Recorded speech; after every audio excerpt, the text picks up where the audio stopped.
Welcome to End Zone Live, and thank you for watching WagerTalk TV here on the final full NFL Sunday of the regular season. Obviously, the playoffs start next week. There will be 3 games next Sunday, 2 next Saturday, and 1 on Monday night for Wild Card Weekend. But that's in the future. We're worried about the present right now. I'm Ted Savransky. Teddy covers, joined by Jesse Schul from not just the other side of the pond. You're on the other side of the world. Jess, welcome to the show, man. How are you today? I'm doing very well, Teddy. The New Year's was great for me. That 6-day fast that I did made me feel 10 years younger. So you were fasting for like 100 hours or something, right?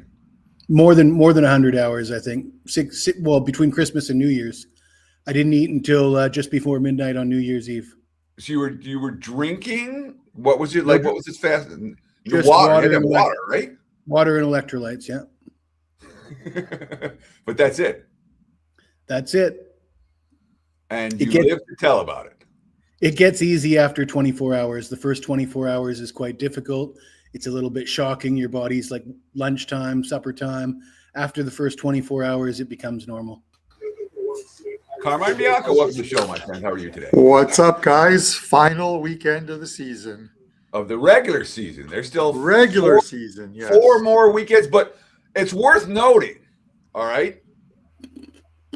We have 16 games in the NFL this weekend. Next weekend, we've got 6, then 4, then 2, then 1. So there's 13 games the rest of the NFL season. There's only 3 games left of the college season. There's as many games in week 18 as there are remaining in the entirety of the NFL and college football season. So whatever that's worth. Is that important in any way? No. Sorry. Teddy, I was actually looking at, have you seen the opening lines for the playoffs?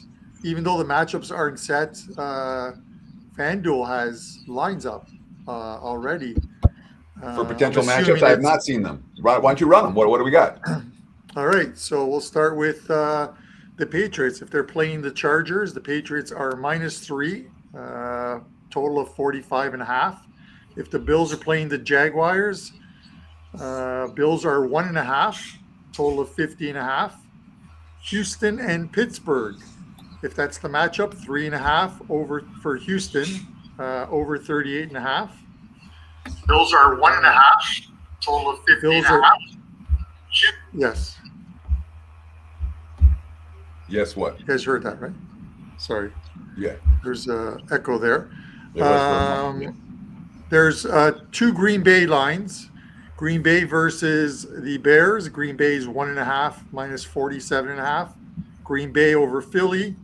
Against Philly. Philly is 3 with a total of 43.5. The Rams and the Bears. The Rams, 4.5, total of 51.5. Rams and Eagles. Rams are 1.5, 46.5. Rams and Carolina. That doesn't make any sense. But Carolina, that's right. Carolina can still get in. Rams, 10.5, -46.5. The biggest spread thus far. Rams and Buccaneers. Rams 7.5, 49.5. And then a Houston-Baltimore would be Baltimore 1.5 with a total of 40.5. So those are the potential look-ahead lines for the wild card weekend or matchups. These are from FanDuel or DK? From FanDuel. That's from FanDuel. So those are FanDuel's numbers for the potential look-ahead matchups. I'm going to run through the board right now, talk about where the money is coming right before kickoff. And boy, if there's ever a day to watch End Zone Live, today is that day. I expect we'll have a lot in terms of in-game wagers. And I'm going to ask for your guys' help in the audience. When you see something, one thing we can't do, because we're all on air, we don't have volume on. So when you hear the announcer say something, when you see a team that's like whoever was supposed to be the starting quarterback, all of a sudden sitting on the sideline, please put it in the chat for us. It'll help us a lot when it comes to knowing which teams are still fighting 100% for 60 minutes and which teams might not fight 60 minutes on the final Sunday of the regular season. Let's go through the numbers right now. It's been nothing but Vikings money all week.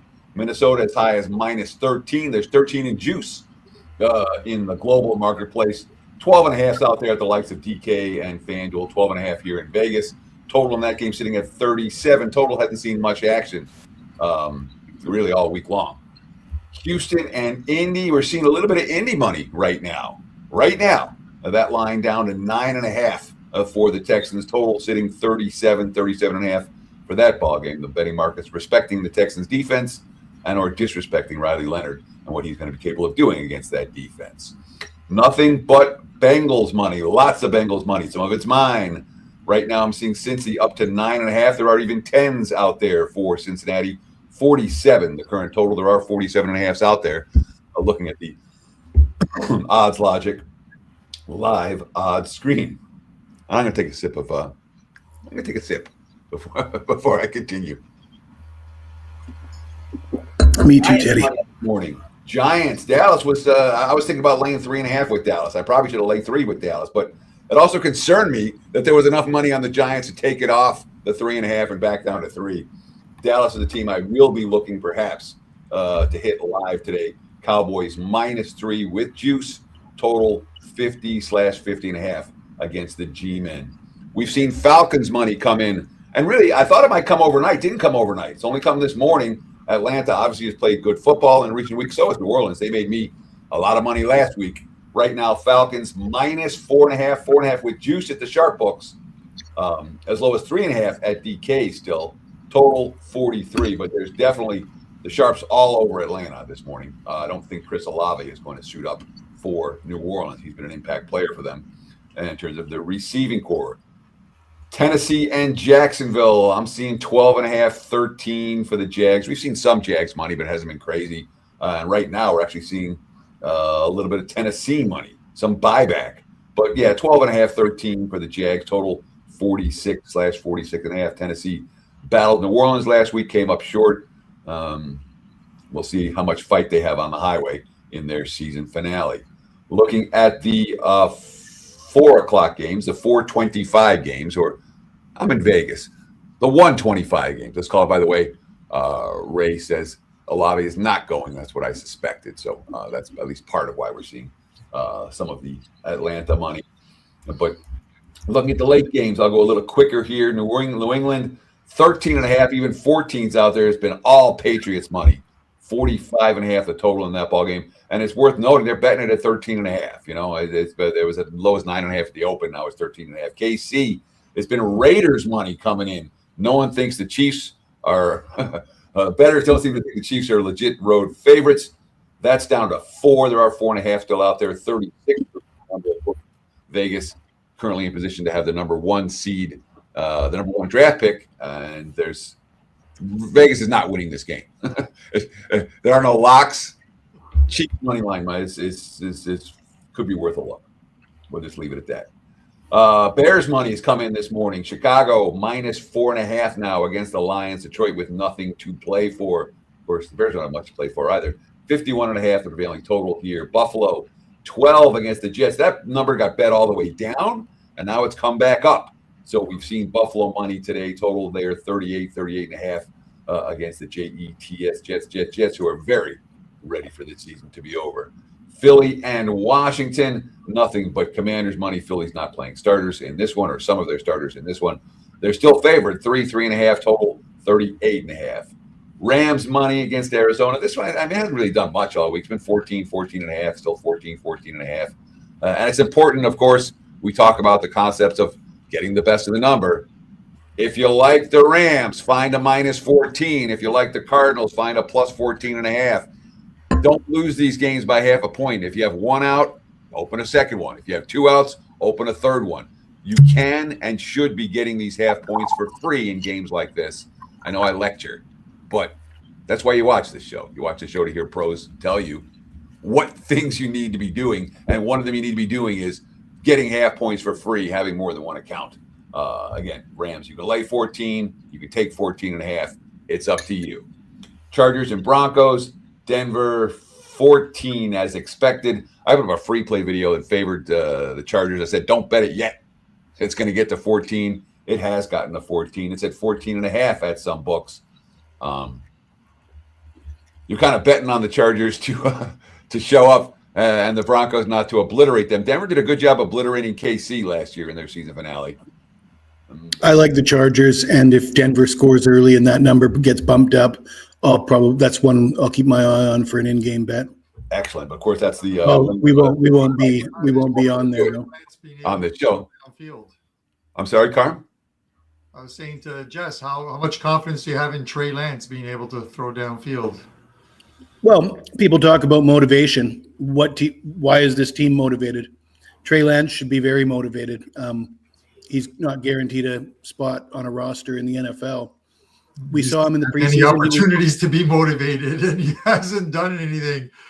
Going from starting in San Fran, where he got a couple. He did play in Week 18 last year, and he was quite serviceable. And Dallas lost by 4 points, and he was all right in the preseason. He didn't turn the ball over. So he was in the last 2 years since in the opportunities he's had, he's been backup quarterback material, and that's all he's playing for right now.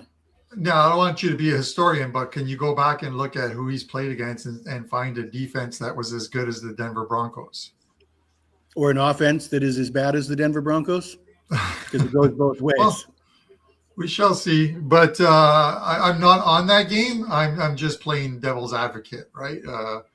With some of these, as Teddy said, some of these lines have really gotten away, and I fully agree with the worst thing that could happen to Vegas is for them to actually take this game serious and try and beat KC and lose that draft pick. They were gifted it by the New York Giants. Don't gift it away by winning a game that means absolutely nothing for your franchise moving forward. That number one pick, you've got to end up with that number one pick. We really appreciate the likes. We really appreciate the comments. I'm trying to put as many comments as we can on the screen. AWB4 talking about Harbaugh's motivation personified. He's going to play hard. AWB4 is on Trey Lance over 15.5 completions. Charlie Bones says I put up a Chiefs free play. And sure, I'm confident that organizationally the Raiders do not want to win today.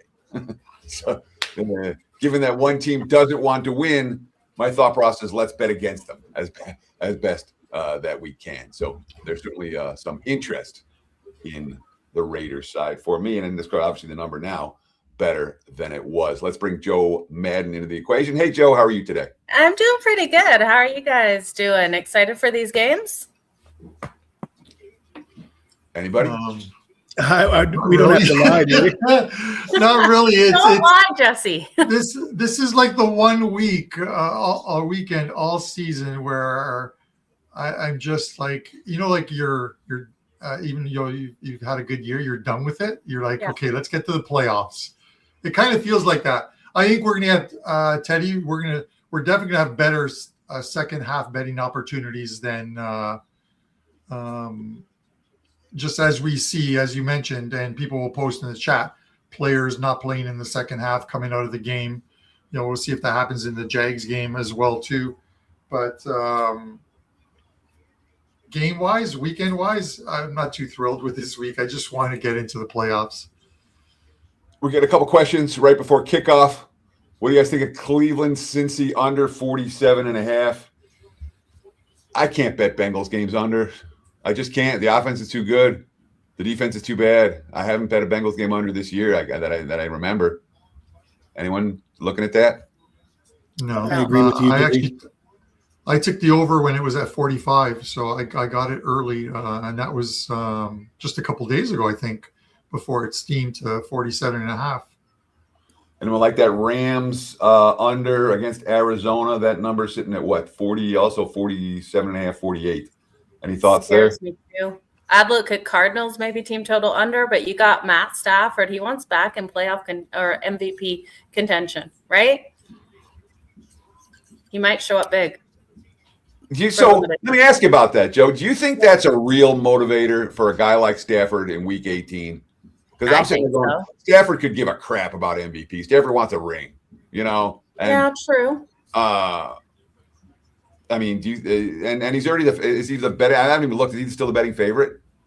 No, he's not. He's fallen into the second behind Drake May, right? So I think he wants MVP. I think he wants a ring too. So I think he comes out, plays really hard to start that game, and they could pull away. right? I'd look at Cardinals team total under, if anything. Titan CT says he commented on one of the shows that Purdy's hitting a stride. Not so much yesterday, but that was an offensive line issue. Again, the quarterback always gets blamed. Seattle's got a Super Bowl caliber defense, and San Fran's offensive line was missing some pretty key pieces last night. I don't blame Purdy for the 49ers failures. Do you guys? No, I thought it was a bad spot for 49ers. They had sort of peaked. I felt like they'd hit that. They'd peaked. They'd gone on that run. I had a 5% play on Seattle yesterday, so I wasn't expecting much from San Francisco. Nice job, Jesse. Good win. I had a 5% big ticket on Carolina. That was not a right side, but it got there. And I'll take those anytime I can get them. The blocked field goal was the one that's of all the plays in that game that was crucial. The block and also the not safety / pick six when Lance was throwing it, or not Lance. I'm thinking Bryce Young? Trey Lance on the brain. On the last when Bryce Young was throwing out of the end zone after that great punt down at the 3 with 20 seconds left, that was fraught with stress. It got there. I'm happy to say I had 4% plays on both of your teams that ended up winning yesterday, so I'm pretty happy with that. Not 5s, but I'll take some good 4s. Houston down to the 20-yard line against the Colts on a big play. That number already up to 12.5. Minnesota's already up to 15.5 at some books. FanDuel's got it at 15.5 right now. Cincy down to 7.5 at a couple of books. What's going on with that one? Let me get my TV situated. You guys are in charge for a minute. Looks like Cincy's on 4th down. That's what I'm seeing at least. Yeah. What do you guys think? Myles Garrett 2+ sacks in this game? You couldn't even bet him for 1. It's like minus 200 or something for the 1 sack. Yeah. Has he already broken the record, or does he actually still need some? No, he needs 1. Yeah. And does that mean he hasn't had any in the last few games? Because I thought he was going to break it 3 weeks ago. Yeah, he didn't get any last game. But Burrow was saying he's not going to go out of his way not to allow Myles Garrett to get the sack, which I thought was interesting. The old Brett Favre, Reggie White thing? Yes, could be. Could be. Let's have a look here. You'd think usually by this point we have some scoring in the NFL, even though we're only 2 minutes in. What do you think about Riley Leonard to run one in with his legs, you guys? I got that. I'm going to be sweating it. It was plus 430. He can't pass the ball for the Colts out there. He's certainly a willing runner. So, yeah. We've seen I've him do got it. him. I've got Shador Sanders for a rushing touchdown at plus 600. Couldn't believe how much value on that.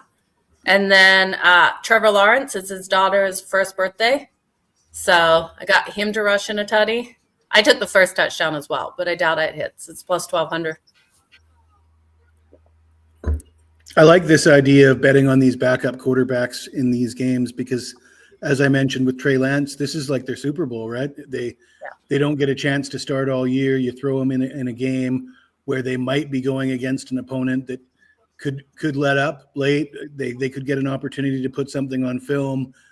Guys like Riley Leonard are not guaranteed a spot on the roster next year and years to come, right? Yeah. All right, I got all the games on the TVs now. We've got 6 games going now. This is the only week of the year we have 6 games starting in the early window and 7 games starting in the late window. Usually it's sometimes you have a 9-to-2 ratio. This is not one of those weeks. Teddy, offhand, can you think of any backups that have gone off for 300-400 yards in week 18, put up a ton of stats to get the fan base excited and get them a new contract the next year? Chase Daniel had a big week 18 one time. Yeah. I'm trying to think of but I don't know. Dude, I have a hard time remembering what happened yesterday, and especially this time of year. It's so funny because over New Year's, most of the world, you get a chance to kick back, you relax a little bit. In the sports betting world, that stretch from Christmas to New Year's is as busy as any stretch of all season, literally. You have bowls, and the bowls are all high maintenance now. There's no I like this team better than that team. It's like you got to dig for everything. You got to dig for everything week 18 in the NFL. You know, you have NBA on full display. You have college hoops on full display. So it's not a, let's chill out for a week between Christmas and New Year's. When New Year's rolls around, you're like, oh, I'm shattered. You know, everyone else like, oh, I'm all rested and ready. Let's go. So First true. points of the afternoon go to the Texans on a long field goal, and the Vikings are on the board as well too with a field goal. Miami. Someone said Miami. Quiet. Oh, here it is. Titan CT. Just a hunch. Dolphins going to hang within this number. I went back and forth on that game. When I go back and forth, I don't play it. You know, but part of my thought was Miami's had a good run. They're going to go up to the cold and get annihilated. And then the Pats still have something to play for it. And part of it is Miami's better than Miami's a decent team, you know, and when you give a decent team 2 touchdowns or, you know, double digits, they can hang. They 8-2 straight up. 8-2 straight up and 9-1 against the spread are the Dolphins their last 10 games against the Patriots. What do you think of Achan and Waddle being out of that, though, Carm? They're both. Achan is doubtful. Waddle's questionable. Yeah, Achan, there was no rushing props available on him whatsoever. Yeah. Up to about a half hour before. I didn't check it after that, but that's got to tell you something. So if you're one of these teams that has to win today and you're up 21 with a minute to go in the third quarter, why do you keep your starters in there? Do you not take your starters out in garbage time? And because it's only the third quarter. First half bets. So, but do you pull at what point do you pull them then, Teddy? Surely you don't want them in garbage time, your starters, if you got wild card games next week. Garbage time doesn't start in the third quarter of an NFL game with a 3-score lead. Garbage time starts with 5 minutes left in the NFL with a 3-score. 5 minutes. Maybe. That's it? Yeah. Oh, yeah. I mean, Tampa dominated Carolina. Yeah. I mean, you have the penalties and all that, but Tampa was in control of that game, and then all of a sudden the Bucs need a first down, or the Panthers are going to win. You know, and they got the first down. They had to pass for it when they wanted to run. But man, these games can turn. And once your starters sit on the bench, they can't come back in. It's not like an NBA game. We're like, all right, you guys, we're up 30. You guys go sit there, and if we need you, we'll pull you back to the end of the fourth. In the NFL, the starters come out, they're out. You know, they're cold. They're not going back in. There's no save you. So I personally leave them in longer. I would not, you don't want to give a dead team the worst thing you could do when you're trying to beat someone by margin is or to clinch a playoff spot is give a dead team life. And that's what you do when you take the starters out. So that's me, though. I'm not an NFL head coach yet. Teddy, judging by the move on the Bills line, because it came down and then started to go back up. I know Josh Allen is going to start the game just to keep his streak alive, but how much action does he really get in a game that is essentially meaningless for them, I believe? Well, I'll put it to you this way. I didn't bet the Bills and I didn't bet the Jets. Week 18 is a good week to pass. Yeah. I'm not being facetious. There's lots of weeks where you're going to bet opinions. Yeah. This isn't a let's bet opinions week. This is where's the info pointing. It's like I call it like week 3 of the preseason. You're not betting any opinions in preseason. All you're betting is info, and it's the same story right here. Right. Cousins intercepted. On the board. We got dueling turnovers in Saints and Falcons. Okay, between those teams, so Teddy, I'm sorry. Who do they want to see go through to the playoffs? Right? Like, is there any edge for the Falcons to take a loss to see the Panthers go through?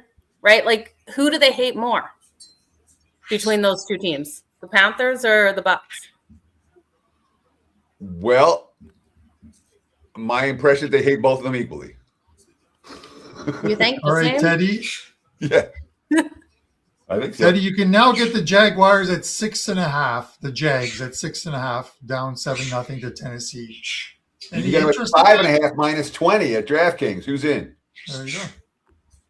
Anybody? Bueller? And the Colts are on the board, touchdown. So note, we all of us on this panel, there's 4 of us. We do this all day, every day. and we had a chance to bet Jacksonville at -5.5. And we're like, no, I'm not going to do it. So even with the best of the number, week 18 is one of the. If I don't have an opinion on the game before kickoff, I'm not betting it after kickoff. You know what I mean? It's just. Oh my God, you guys! Riley Leonard just threw the 66 yards. best pass I've ever seen out of him in his whole career 66-yard for a TD touchdown. pass. Yeah. The pride of Duke. Wow! As I said, he's playing for a career, for a job. Wow! Now there are some lines that you might want to bet in the first half. I was thinking I wasn't going to bet any of them, but You can get Houston -5.5 right now. yes. How about the Saints? That's a nice what are the number. Saints? Anybody in? I'll be I'm in. in on that one. All right, I'm here in we on that go. one. Let's I'm go. just Let's putting start it in betting. now. Let's get into this. All right, new document. All right, we got Carm and Joe. Carm and Joe betting Texans Yeah. I'm in. -5.5. Mine's is in.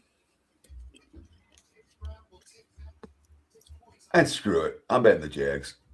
-6.5. Good old Sean Higgs reporting that the Bengals with a TD. Tell us who got it, Higgs. Chase Brown. Nice. Yeah. Finally, What's my we get favorite some under, scoring. Teddy? What's my favorite under today? I don't really. I don't have one. The Steelers Sunday Night Football. You Yeah, guys, Teddy, I don't that trust was the Steelers defense enough to play him under. You know, I don't trust Teddy, the good Ravens call. defense enough to play him under. Not that number. Cam Ward's going back to the locker room. Good call when taking the Jags on the land 5.5. Yeah. Detroit, Chicago under.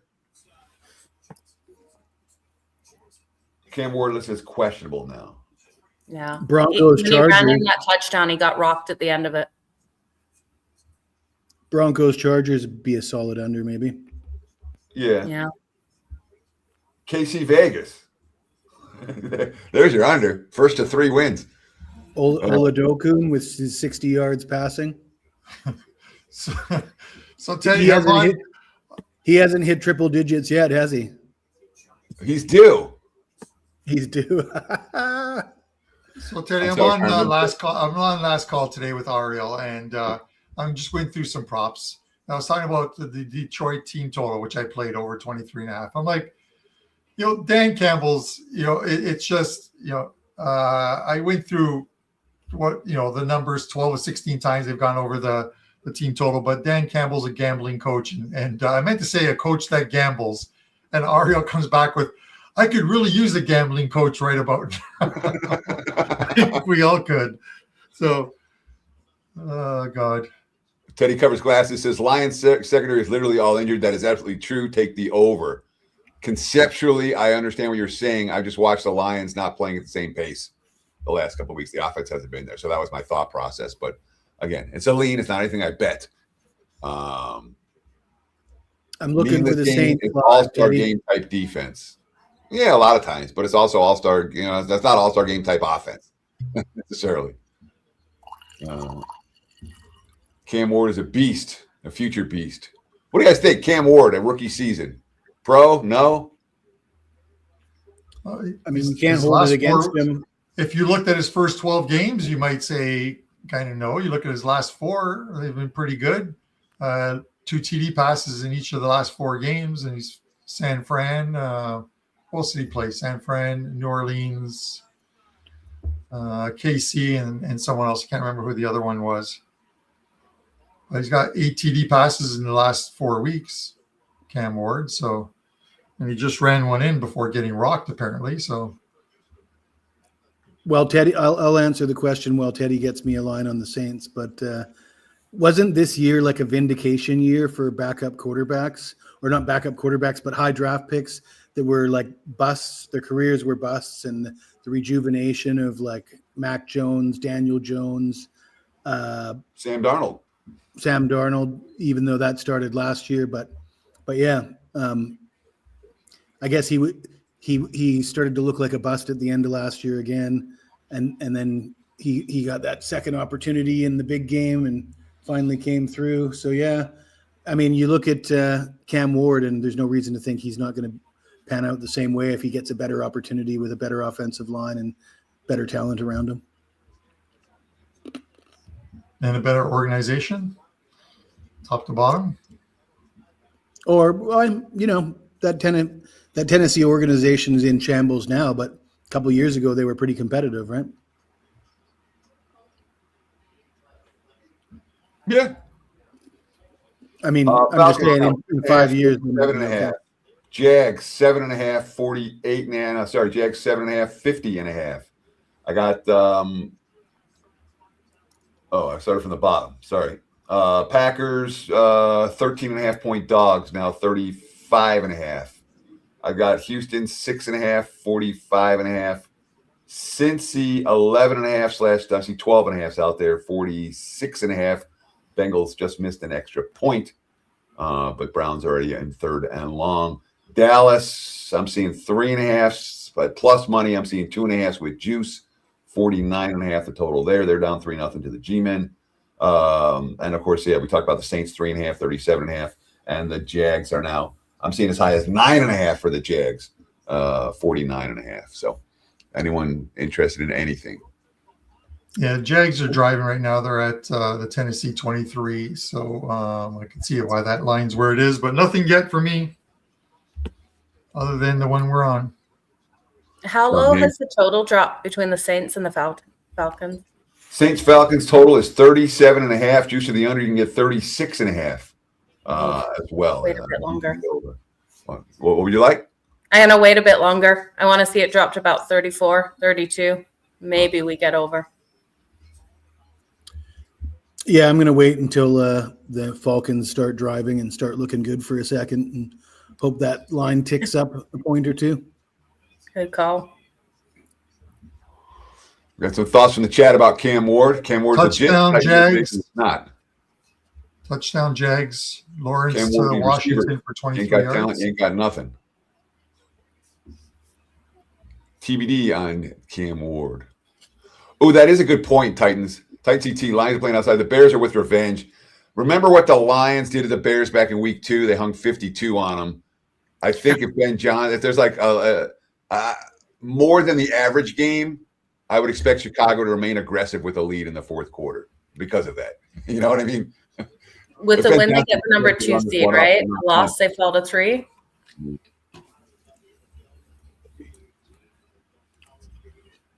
So, Jess, I'm assuming as you I continue to hear that cork come off the bottle, that unlike me, you're not doing dry January.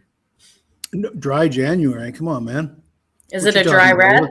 That's a dry red. Come on. Is it a dry red?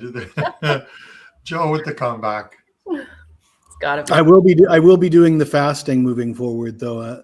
I think you feel fantastic once you've finished it. How was the energy level, Jess?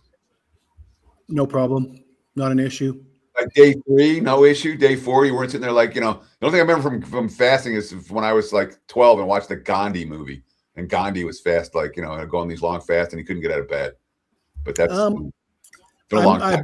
I've got a bit of an atypical body type. I have plenty of, like a bear that would hibernate for the winter. All that energy for my body to draw from. So if you're slim like yourself, maybe you'd be in more trouble. It would be more painful, right?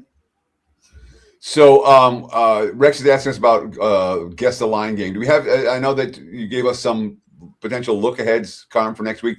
Would you remember if there was anything for the Niners and Rams versus the Eagles, Bucks, Panthers? Did you remember what was out there for that? Okay, let me have a quick look here. The Rams. We're just looking for LA and San Fran numbers. Yeah, I'm seeing if they're still on the board there. Give me a second here. All right, they might be down because it's we're in game. Yeah, because we're in the Eagles -1 or something. I thought I remember Philly -1. Yeah, they're off the board now. Okay, so let's play guess the line game. I can open up my power ratings and see what I would put it at.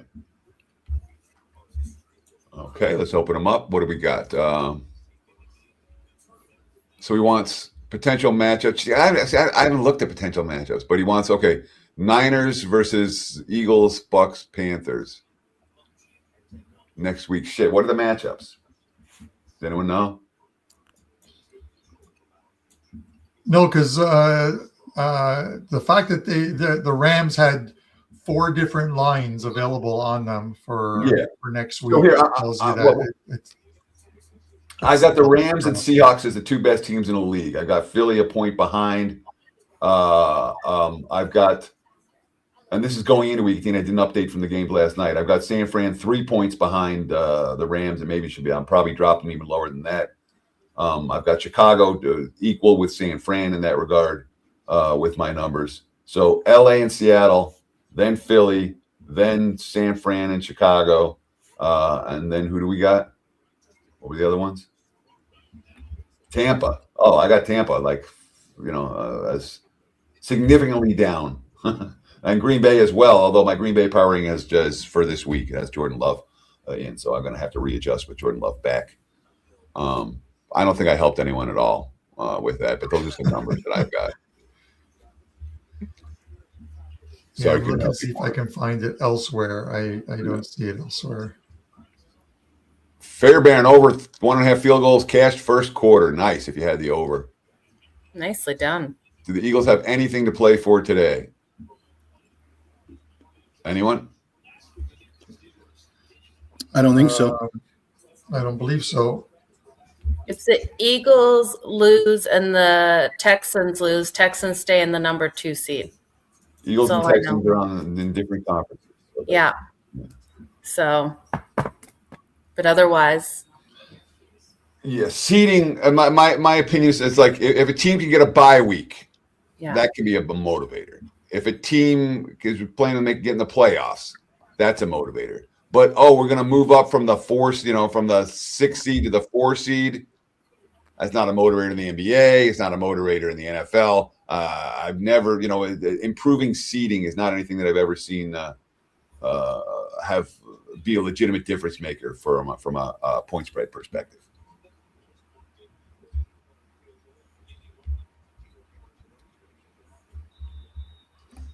Tanner McKee, of course, going for Philadelphia today, which tells you what the Eagles think about this game. Well, that answers all questions about do the Eagles have to win today? Because if they did, they wouldn't have. I've heard a lot of talk about the Tony Pollard rushing yards prop. What's the number live now? Anyone? Let me see if I can find it. Checking for it right now. With Ward out, you got to figure he's going to get should be getting the ball. Let's have a look. Rushing yards. He had no attempts, obviously, on the first drive, but Pollard, he's got 2 yards and it's off the board right now. So I guess the fact that the Titans have the ball here, 62.5 right now.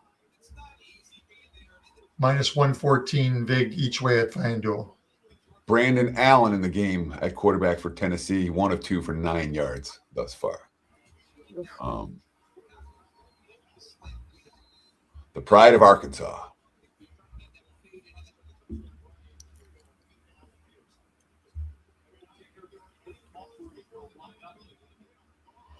Cincy in the red zone. Bengals had the missed extra point earlier that could come into play. That live line up to 16.5 right now at some books. They're pricing it like they've already scored the touchdown. If the Prez was here and he had the over in the Cleveland game like I do, he'd be like, see, Teddy missed extra points. They're killing me, man. They're killing me all year. Yeah. So this is what go my way. Prez isn't here, but I have to make fun of him for this. All right. I have to, because Poor Prez. there are times where it feels like everything's going against you. All the turnovers go against you. All the missed extra points go against you. All the missed kicks. One thing that I don't ever do is at the end of the week and go, oh, I was -6 in turnovers and I had 7 kicks go. And Prez keeps these like running tallies for weeks on end. He's like, I missed 37 kicks and I'm 43 turnovers. It's like, that's not where your head needs to be. Just He's let it go. thinking of that as he goes to sleep at night. Well, we all do postmortems of every bet, right? That's And, what we do, of course. And the goal is to critique yourself, not to find out that you're cursed, right? Like what mistake did I make? Yeah. And if you lost because of missed extra points and penalties and this and that, I don't know about your guys' opinion. My opinion is that's not my bad. I can't predict that a team's going to commit an abhorrent amount of penalties or miss field goals or all these things, right? So if that's how I lost my bet, I write it off as I didn't make a mistake. My methodology was sound. Yeah, Jess, it's familiar to me. It's similar to like when a poker player says, and I have a couple friends like this. Oh man, I always lose with aces.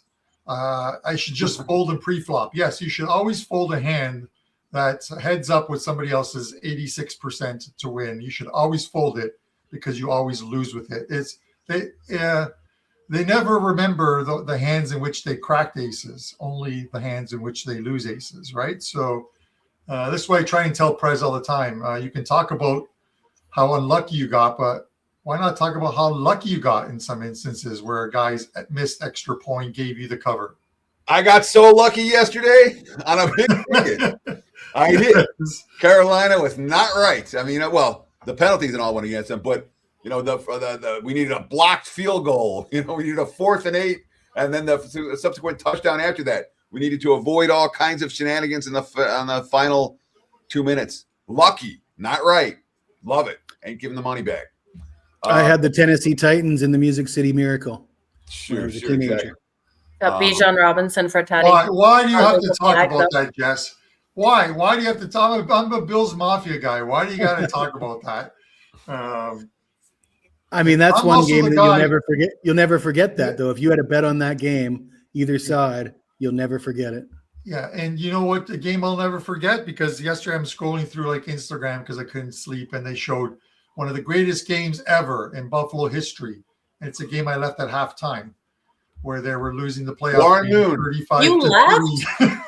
I left. How did you not leave? That game was over. It's done. I'm like, let me beat traffic home. No. All I hear is Frank Reich, TD, interception. I'm like, oh, you got to be killing it. What do You're you a do, lever, Carm? Man, I never would have guessed that. Absolutely. And that happened fast. I remember going. I had to work that night, and I went into the shower. Oh, big play, Cleveland on the defensive side of the football.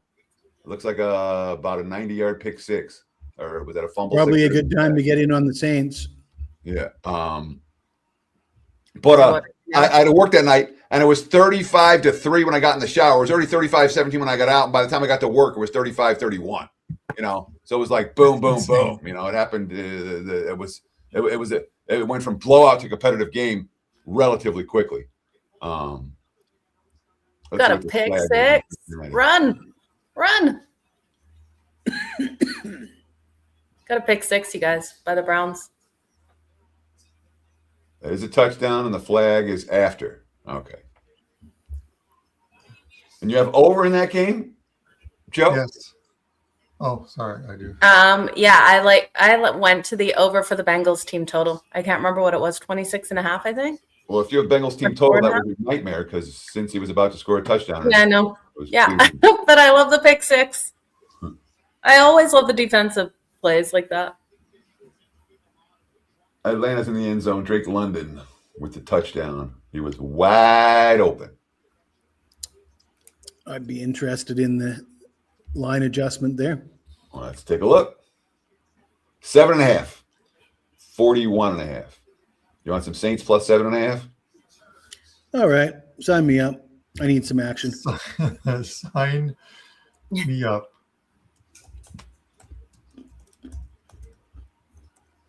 Bengals Saints plus 7.5. Anyone else doing anything live right now? I'm still seeing Vikings 12.5. That doubles down to 30.5. There's your under. Houston down 7-6. I'm seeing 3.5, 4.5, and 5.5. Cincy is now down to 5.5/6.5, 48.5, 49.5, 50.5. The total Dallas 2.5. I see 1.5s out there for the Cowboys. That's a game I should be paying attention. Oh, the Giants are about to score. That's why they're first and goal. Saints are down 7-0. They're plus 7.5, 41.5/42.5 right now. Tennessee and the Jags tied at 7, 47.5 total. Jacksonville 11.5. The current side for that. Anyone interested in anything for in-game live? No, I was curious as to why the Cowboys game, but you said the Giants are at the 12-yard line because it was 3-3 and the total was at 50.5. I'm like, that doesn't seem right with only a couple minutes left in the first quarter, but that's assuming that total's assuming the Giants just score a TD or third and goal. If they come away with a field goal, I have to believe that has to drop 2 or 3 points. That kid Leonard making a bid. So I watched Riley Leonard at Notre Dame. I watched him at Duke. I never thought he was an NFL starting quarterback. Did anyone see him in college think he was an NFL starting quarterback? Yeah. That throw today. How about Quinn Ewers? What do you guys think? Quinn Ewers, to me, of like these guys who maybe are going to get something from being on the field at the end of the season, Ewers is a guy who I think there's more hope for him than for your average backup. What do you think? Not a big Ewers guy. He had all those weapons at Texas, and I thought he was a little bit underwhelming in his final year at Texas. We had Arch Manning breathing down his neck as well. So, Well, you're going to have to deal with that in the NFL, though, right? If that's going to rattle you. But there's do the Dolphins move away from Tua in the offseason? I think so. Yeah, I think he's done. I think He Tua's out of Miami. I think Murray's out of Arizona. Murray playing the CFL. What's going to happen to him? Someone will want him. You think? I wouldn't want him. Oh, And took both Trey Tua Lance. and Murray. And Murray's better than Trey Lance. I'm sorry. That's true, but I don't want Kyler Murray. I'll cry. If the Chargers pick up Kyler Murray, I'll be really sad. What do you guys think of the rumors Phillip Rivers is going to coach next year? Sure. Yeah, he's coaching his high school already, right? No, that he's going to come into the NFL. I'll vote the no. I'll bet the no. Just like I'll bet the no on Garrett Sachs. Okay. Yeah. But Kyler Murray and Tua both would make great backup quarterbacks if you could, for teams looking for a backup. But would either of them even want to be a backup quarterback? I think they both could still consider themselves starters, but do we consider them starters? Yes, and yes, both of them. Well, do you think Rodgers is going to be a starter next season? Who's going to want him? Well, he's a lot better than anyone the Raiders have ever had, like as of late. Well, the Raiders got Geno Smith, who was leading the Seahawks to the playoffs when he was in Seattle. So, yeah, it's the Raiders are gonna draft either Dante Moore or Mendoza. Probably whoever wins the game next week between Oregon and Indiana, that guy goes number one. Mendoza would fit with the Raiders, so don't you think? I'm sorry? Don't you think Mendoza would be the better fit? So if I'm the Raiders, I trade the number one pick. Okay. And because so I want to bring my quarterback in last or close to last. And the Raiders, they have an offensive line that needs to be fixed. They have no skill position talent. Their defense is issues. They have no line. I mean, there's so many issues with the Raiders. They need basically a complete roster rebuild. And like Tennessee in that sense. Tennessee went, all right, we're going to get the quarterback. But they had a defense already. Tennessee had, in theory, they had a running game already. The Raiders, the whole roster needs to be redone. They'll probably blow that number one pick unit on that run, and the quarterback doesn't come first in that equation. So if it's me, and I'm the GM of the Raiders, I keep Pete Carroll and I trade the number one pick and try to get for as much, and I run Geno Smith back next year. Yeah.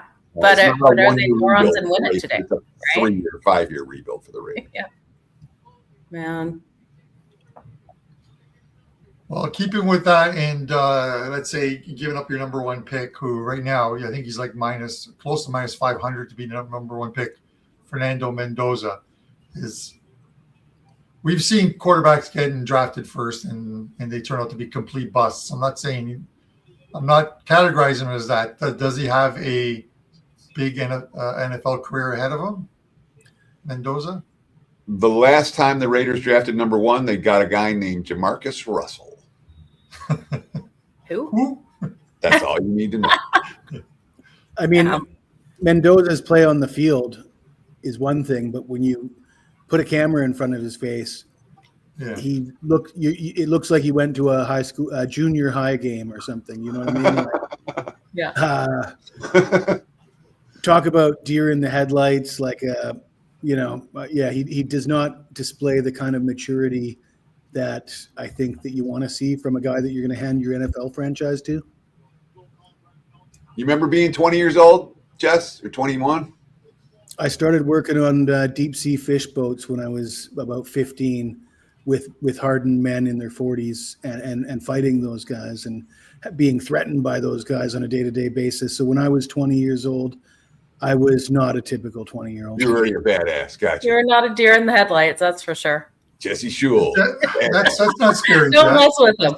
That's not scary at all. I was going to Thailand. I was traveling the world. I mean, I was doing stuff, Daddy. When I was 15, 16, I was working in an Italian deli. Have you ever dealt with those old Italian ladies, when you don't slice their prosciutto thin enough? Slice it thinner. How many times a week did you get the back of your head smacked? Oh my God, it was miserable. Teddy, what I would do just to prove that, and I'm Italian, is just to prove that Italian mothers that they complain about everything, is if I had the slicer, I would slice a slice of prosciutto and I would hold it up, and they were like, in Italian, they would say, no, thinner, più fino. Well, I think his family's in the olive oil business. I'm like, I'd fake turn the dial and then slice another one and hold it up, and they'd be like, yeah, like that. It's the same setting. This just goes to show you they have to complain about something before you get it right. So, speaking of complaining about something, Titans are complaining about Cam Ward. He will not return. Again, the Odds Logic live odds screen. Let me hype the screen for a minute, guys. Odds Logic live odds screen. It's free, 7-day trial. All right. Go to oddslogic.com/Teddy. If you've never used a live odds product, check it out. Try it out. I think it's phenomenal. I use it every day. I basically have it running 24/7. But one thing it does do, it gives you these little pop-ups that say Cam Ward will not return. And then I can say that live and say it with confidence. So Cam Ward not expected back for Tennessee. The live line in that game now, Jags all the way back up to highest Jags minus 13.5, 12.5 is the prevailing number there. Thoughts on Texans minus 3.5? Anybody? Texans minus 3.5? I took them 5.5, so I won't jump back in. Yeah, but I think it's the right call. Riley Leonard's coming to play, man. The Tony Pollard is at 12 yards rushing, so I have to believe he's just going to get more of the ball now. With a backup QB in, but we shall see. Jennifer Yablonsky, the old ladies in the delis are as bad as old ladies at bingo. No, ladies at bingo are way worse. Old ladies at bingo. You go to these bingo, in Vegas, a lot of the local studios have bingos, have bingo halls, and my wife wants to play once in a while. And the old ladies, man, they'll freaking elbow you out the way. I mean, they're tough. Physical violence there. Have you seen these new party bingos, though? I keep seeing advertisement for it's like a rave and bingo all in one. So a rave and bingo. Yeah, a rave and bingo all together. Talk about two opposite things. Yeah, I'll let you know if I end up going to one. They look enticing, right? Everyone's dressed on neon. They've got these like streamer things falling from the roof. It's meant to be one big party. Did Joe Burrow just throw another pick six? Maybe. There's a flag down here. Oh, no, it's not a pick six. It's a fumble six. I think his knee might have been down. Oh, maybe not. We'll see. But the Browns defense may or may not have scored another touchdown. We'll see if he was down. Yeah, Joe, we need you to go undercover with a little camera thing. Yeah. I've got to see what this whole rave bingo thing is I all about. definitely will. Could be a market I could bring it into Canada here.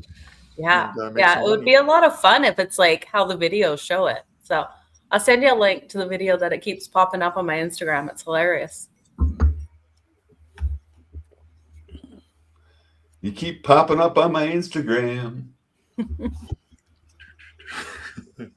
Justin Jefferson at 998 receiving yards now. He needs 2 yards to get his 1,000. Pollard, of course, is one of the guys that was in had incentives, right? That he was supposed to gain today. Yeah, the betting 66 market, yards for him. The betting market for the incentive guys, let's just say no one's sleeping on it, you know?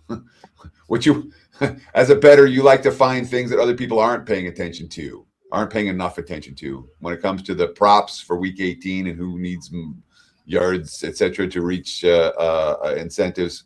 That's not being underreported in the markets. I'll leave it at that.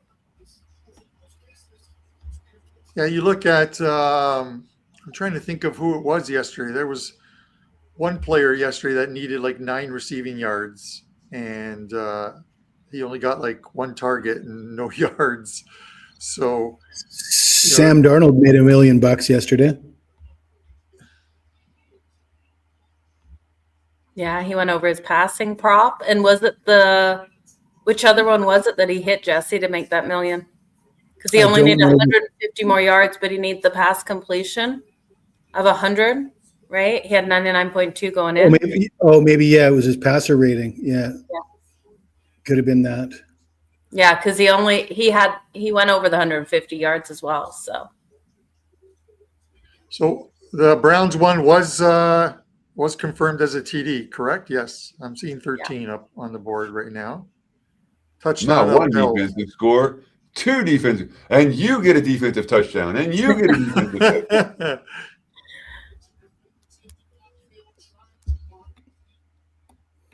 Well, if you're betting the over, you're I don't know how to read the live any option. way you can get them. O or U, I assume, for over under then. Minus 15 or minus 20. That's the juice. You know, minus, you know, you see the minus 2.5, minus 118, for example, or over 47 plus 100. That's the juice attached to it. So, you know, at this book, I can lay a minus 110, but at this book, I have to lay minus 118. So you know which book to open. But the live odds screen is one of those deals you play around with it, and that's why you give the free week trial. Play around with it; it's cool. And customer service is really good. If you have questions about how to use stuff, just contact customer service. There's a question about why, if you're a full season subscriber, I was looking for why you have to pay $2.99 a month. I don't know that question. Customer service will help you if you're a full season subscriber. They'll hook you up. You know. Do you think that he knows that you can specify? WagerTalk's customer service is really freaking good. All right. That's one of the reasons we like working for WagerTalk is because the back end is as good as the front end. You know, we're the front of the company and you guys see our faces.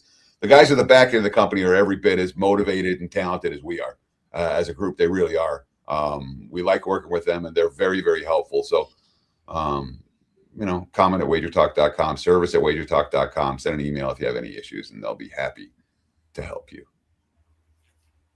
I was going to say you can select league and then bet type and isolate it down so you're only looking at totals or props or first halves or first quarters. And I wasn't sure if that commenter was aware of that. Sure. Top left. You know, you can go where you can have there's pull down menus. You can be football, you can be NFL, you can be college football, and you can use game. You can use first half. You can use default. You can use the spread only. You can use money line, totals, etc., etc. Again, you play around with it for a couple of minutes. You'll see. Jags on the board, 14 extra point pending, 14-7. And there it is.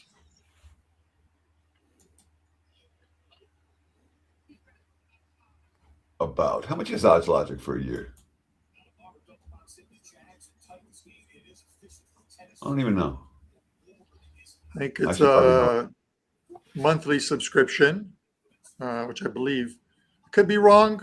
Don't hold me to this, but I believe it's like $99 a month. That's what I thought, but I wasn't sure. I thought it was $99 a month. And I'm sure there's some kind of a discount when you buy for a longer term package. So, Yeah. but again, if you have any issues, if you have any questions, contact customer service. Jags got a tutty. All right, let's run some live lines. Let's get some bets in here. It's time. We've been yip yapping too much. Nothing's going on in Minnesota Green Bay. Still 3-0. That totals down to 28.5. Anyone want over 28.5? Nope. All right. The Colts are up 10-6. At the Houston's 5.5 with juice, 45.5, 44.5, 44.5, 45.5, 46.5 total there. Cincinnati down to 1.5. You guys want some Bengals at -1.5? I'll take Bengals -1.5. There we go. I Joe. would take, yeah. Hold on. Where's mine? Yeah, 1.5.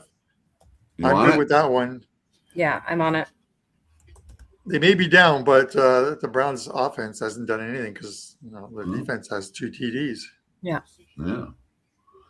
Dallas 3.5. I could have had them at 2.5 a minute ago, and I didn't bet it. And I said I was going to look for Dallas, and I thought it in my head, and I didn't bet it. And now it's 3.5. So we got to wait.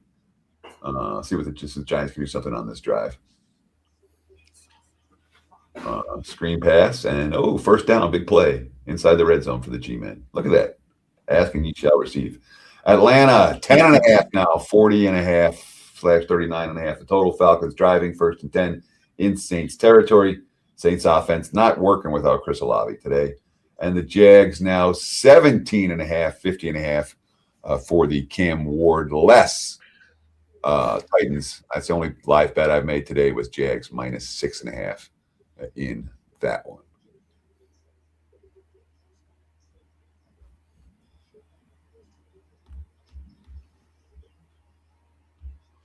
Can I isolate on WagerTalk live odds? I can't isolate. You're asking me. I'm lucky when I can get this thing to work. Let alone get that's a producer Dan kind of request. Yeah. When Dan's running the board, he can do it, but I apologize, I can't. I don't know if that's the technology or what it is, but I don't have the acumen to look at that.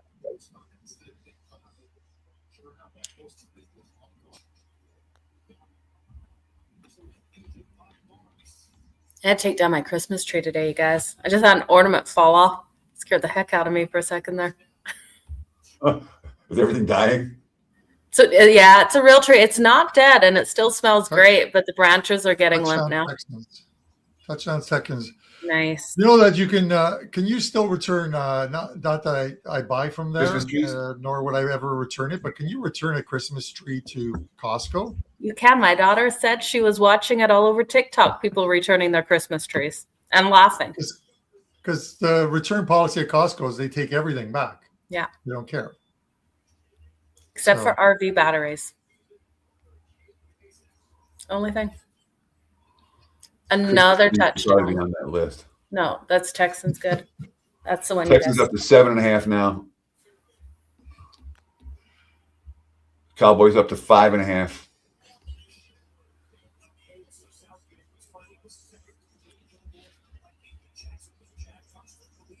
Big third down for Atlanta. I find it so interesting that after playing yesterday, the Bucks and the Panthers are at home as a group watching the Atlanta New Orleans game, cheering for different sides. Yeah. And the Falcons will have to settle for 3. And you guys are in charge. I got to reload. We'll be back. Bill, I agree with you. It is a terrible move to return your tree, but this is what people do, unfortunately. Yeah. Not me. Yeah, I would never do it either. I buy real trees anyway. No returning those. I'm going to take it to the recycling. Tree recycling. People Jess, return did you go all out, Jess, for Christmas this year, or what? What goes on there where you are? My wife takes care of everything because I'm busy working. As Teddy was saying, it's the busiest time of year for us, right? But we had a huge Christmas party. That was one of the reasons why I wanted to go on the fast, is I felt that I ate and drank too much on Christmas and needed a break, and we do Christmas up pretty good around here. Awesome. What about you, Carm? Good Christmas? Yeah, it was quiet. I cooked fish on the 24th because that's what you do. Yeah. I make a thing called, Italians know it, called zuppa di pesce, which means translated is soup with fish, but it is just absolutely fantastic with shrimp and mussels and Oh, yum. clams and scallops and cut up lobster. And that was it. And then on the next day, turkey. Yeah. So I need that 100-hour thing that Jesse did. I really do. Like I'm in day 4 of, not that I drink a lot anyways, but I'm in day 4 of like dry January. I don't think I'm going to make it to the 8 o'clock games. My friends are trying to get me to come out. Yeah. So, but I'll drink a dry red, like you said, you know what I mean, or a dry white, you know. There you go. Still dry. Still dry. All right. So what is happening here? Let's have a look.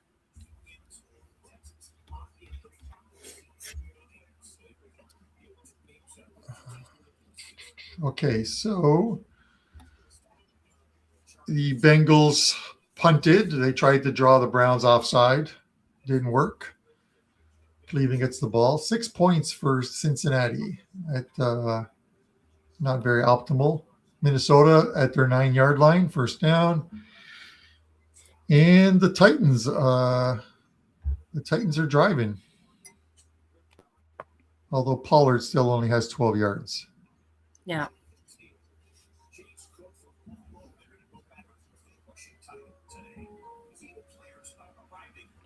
Brandon Allen, he's 5 of 7 for 37 yards. So I guess they're taking the short passing game approach with him.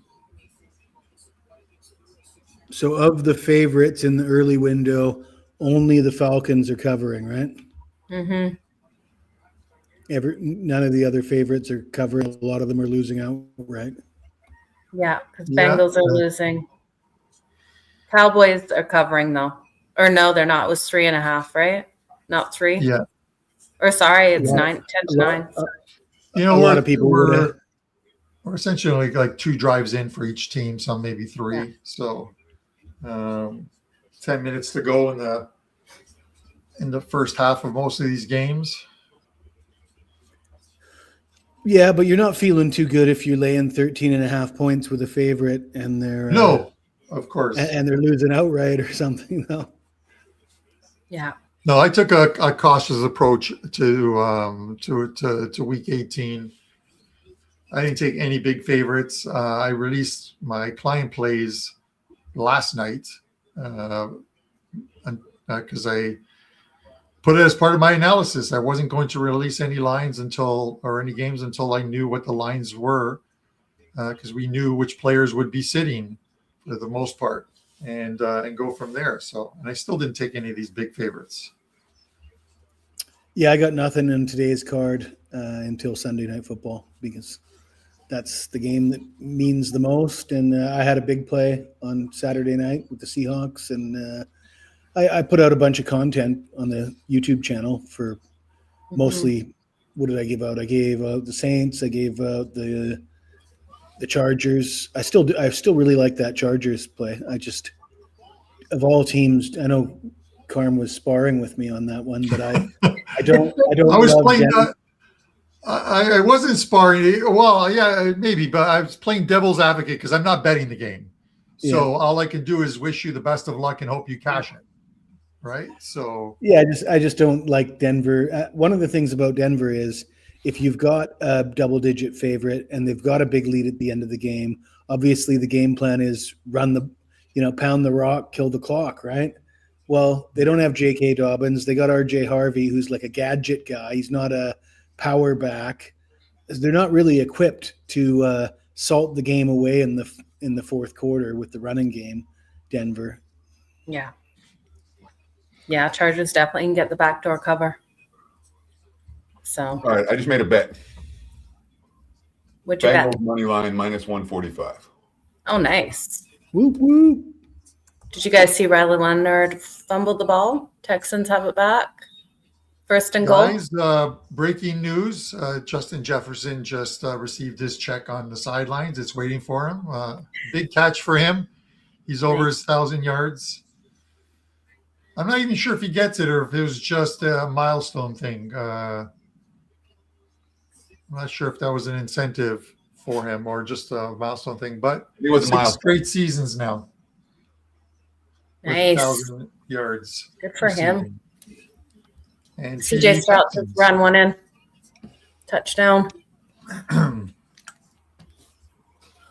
That in-game total is now 55.5 for Indy Houston. Oh, wow. We've already got 30 points, and there's still 8 minutes left in the second. I don't want it. You guys taking it? I mean, if I'm taking it, I'm taking the under for sure. Yeah. If anyone's I in don't know. Cleveland now, can you let them know that the idea is to go forward with the ball and not away? Or if you're in Cincinnati watching the game, You could tell the Cleveland's Saints not trying to score on offense, trying to score on defense today. yeah.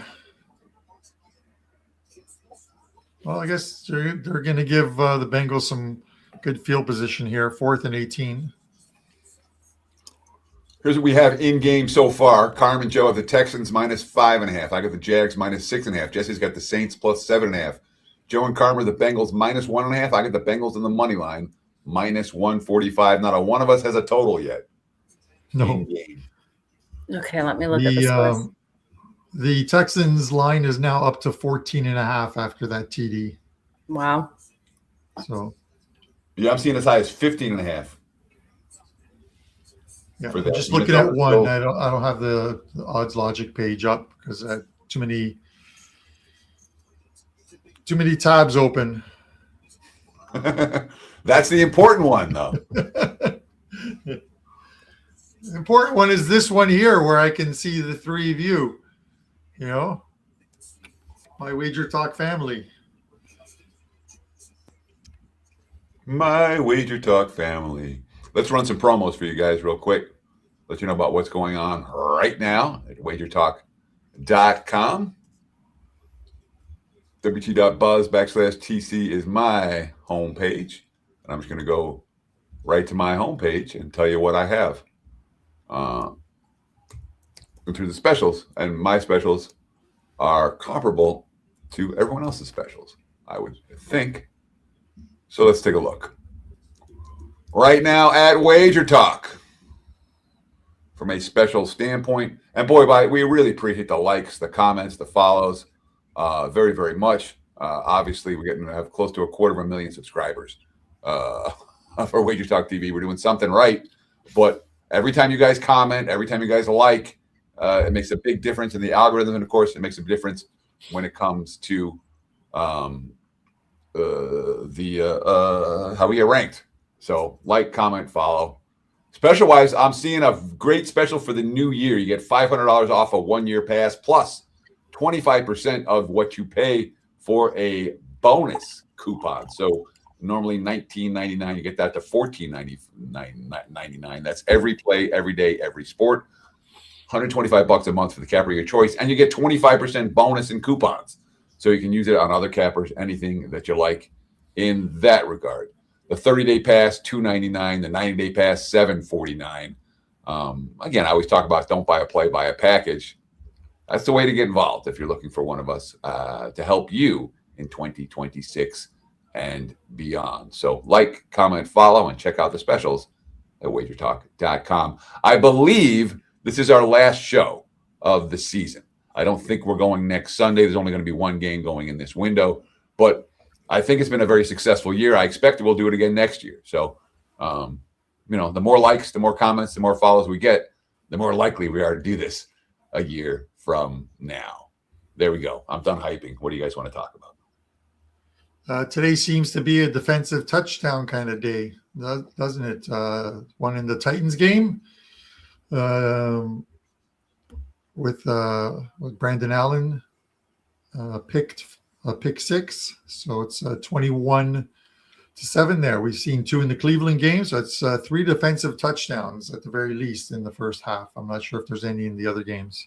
Sure. And so when I'm grading interceptions and mistakes that quarterbacks make, I'm going to grade a 1st and 10 interception way worse than a 3rd and 17 interception. You know, Brandon Allen was 3rd and 17. He's just trying to chuck it up and make a play. He gets pick 6. It is what it is. You know, when you're like 1st and 10 in the red zone and you throw a pick, that's way worse than 3rd and 17 and you're trying to make a play, throw a pick. Agree? Disagree? Any thoughts on that? Agreed. Yeah. And obviously the final 2 minutes of a game when you're losing and you're trying to get back into the game, those don't count at all. Yeah. We don't, you don't hold that against. Or the Hail Mary pass that gets intercepted before halftime. Yeah. And it all goes down there, at the end of the season, you just say, oh, this quarterback threw 11 picks. All right, well, 2 of them were at Hail Marys at the end of the game. Another one was before halftime. Another one was at 3rd and 19. You don't hold it as much against them as if they're making mistakes early. You can't throw picks in 1st and 10 in the red zone. Charlie Bonds asked, did the stream start on week 1 this year? Or was it after the season began? I believe it started week 1, right? Week 1. I don't think so. I'm positive it was week 1. Was it? Might have been week 2, but it was early. Yeah, it wasn't like we started mid-season. No, we definitely didn't start mid-season. It would have been within the first 2 to 3 weeks at the latest. I think it was week 1. It wasn't week 1. It was week 2. An idea by one of our fearless leaders, Johnny Detroit, and I think it just built from there. Yeah, boy, and the feedback's been phenomenal, guys. Every week we have thousands. Some week we have 20,000 people watching. So I know it's not there yet today, but it may well be before we're all done. So we really appreciate you guys. Wouldn't be a show, it's fun for us to sit and talk, but we wouldn't do it for 3.5 hours every Sunday if you guys weren't watching. So we appreciate you very, very much. Yeah. Any thoughts on unders? Best under player for the remaining game? He likes Raiders KC under. I wouldn't talk you out of that at all. No, I wouldn't. I still think we're going to see points in the Bears game. So I do have the Detroit over team total. So that's my feeling on that one, 23.5. With my gambling coach or a coach that gambles, whichever one you look at it, Dan Campbell. If we're on the right side of his gambles today, on his 4th downs at the opponent's 30-yard line, then those are successful. It's great. If they don't get them, it's terrible for the team total. You can get a 2.5 with the Cowboys now with juice in the global markets. In the U.S. markets, I'm only seeing 3.5 for Dallas. And I missed a good number on Dallas. 4th and goal for the Vikings. What's that? A false start? Are they taking the points? I think they turned the ball over. Oh, Jefferson was open on that play too. Yeah. That was a 3rd down play. It's 4th now. They're kicking the field goal. Excuse me, I got to mute. My kid's calling, and that means I got to deal with it. I'm seeing the Giants with the ball and the score the same. Hello.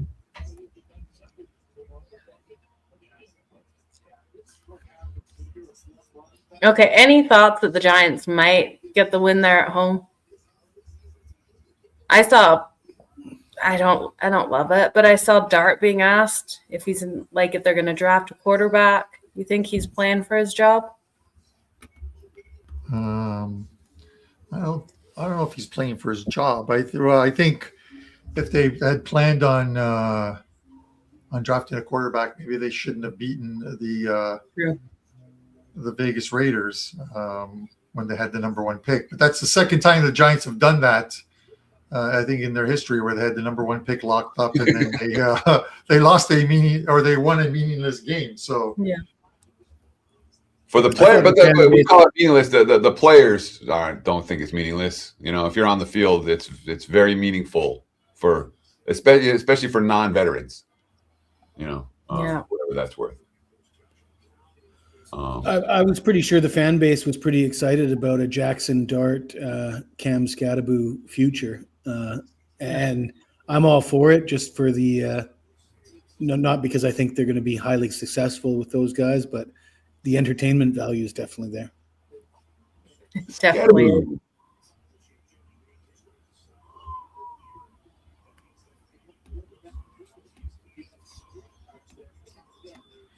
Okay, so if Atlanta wins, let me get this straight again. If Atlanta wins, the Carolina Panthers are in, correct? No, the other way, Bucks. Or Tampa Bay is in. Yeah. New Orleans is coming back, Carm. I hope so. The Panthers. Oh, it doesn't. I don't have action on that game. I'm just intrigued by the whole one team needing another team to win just to get into the playoffs. And what's that based on? The tiebreaker, the three-way tie. Tiebreaker. Yeah, but what's the tiebreaker? Like what tiebreaker? What is it like? I didn't know what record. Like why? It was a division record. Is that why but they were all tied in division too? I wasn't sure. And they all and the head-to-head was even. So might be point differential. Saints are first to go. Come on. Yeah. That's the number I was waiting for, right? I'm pulling the trigger this time. 2.5 with who? Cowboys. Cowboys minus 2.5.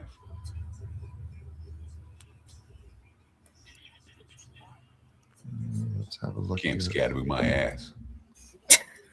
He's not even playing. Exactly. He's doing WWE appearances and stuff.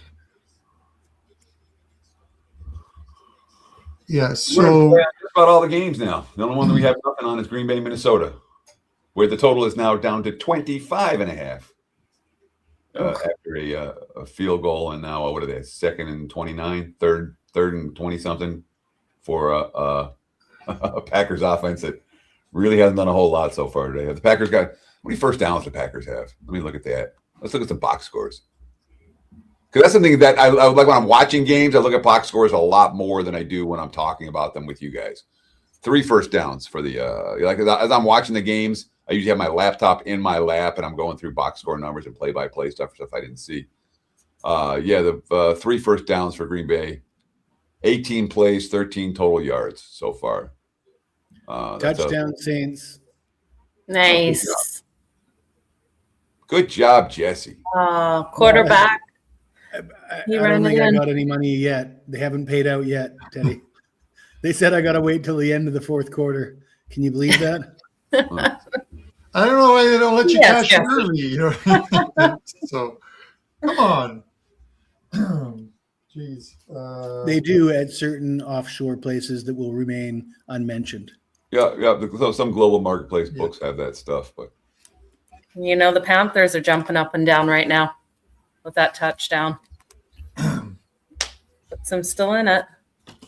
Tyler Shug, 10 of 13 passing, 129 yards. So certainly not him underperforming. No. Was my son calling before us to have to make a promo for another appearance of his band? No, he was not. The show went really well. Your son plays in a band? How did they do? How did they do last Sunday? You said They were awesome. It was as fun as everything. As a dad, it was as fun as anything I've ever watched. It really was. That's awesome. It was really good. Yeah, but it was great. No, but he was calling. He was calling me. He needs money for an amp, for a new amp. I told him I split it with him, so he was calling to tell me how much it was. Oh, that's nice of you. What band's he in? So I'm in a spot where I don't want to buy him everything. You know, he's old enough now that he can. You know, he's working. He's doing his own. You know, so. But I want to still encourage him. So if you do half, I'll do half, and I thought that's fair for some of his music stuff. So that's. He was telling me how much money I needed to Venmo him. But thank you for asking, Charlie. I appreciate it. Rex, that Saints touchdown breathed life into my over. Yeah, I hear you. It breathed life into the Saints too. Did he? Did your son start with the conversation? Did your son start with the conversation? Hey, how the early games going for you, Dad? No.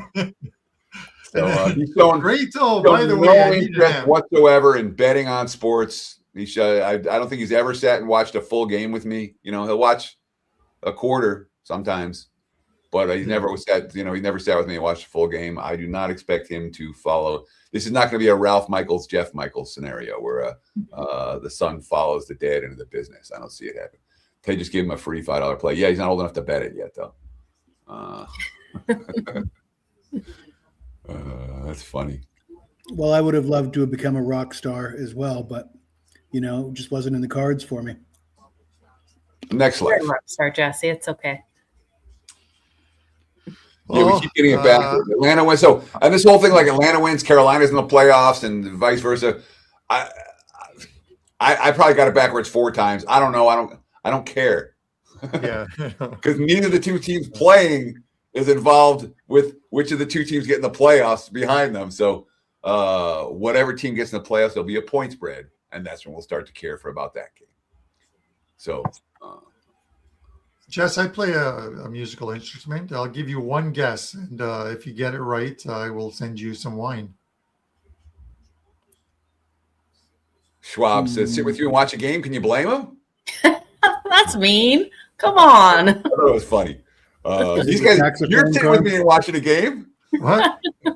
Saxophone? No. I thought you were a WWE star. My parents made me play, when I was young, an accordion. Okay. As a kid growing up. That would have been my guess, accordion. That would have been your guess? I don't know anyone that plays accordion. Are you any good? Can you still play, Carm? I probably could, yeah. Sweet. Isn't that a big thing in Mexico? Is the band with the accordion standing outside? And saxophone. I know it's a big thing in 80s cartoons. Tom and Jerry. That's funny.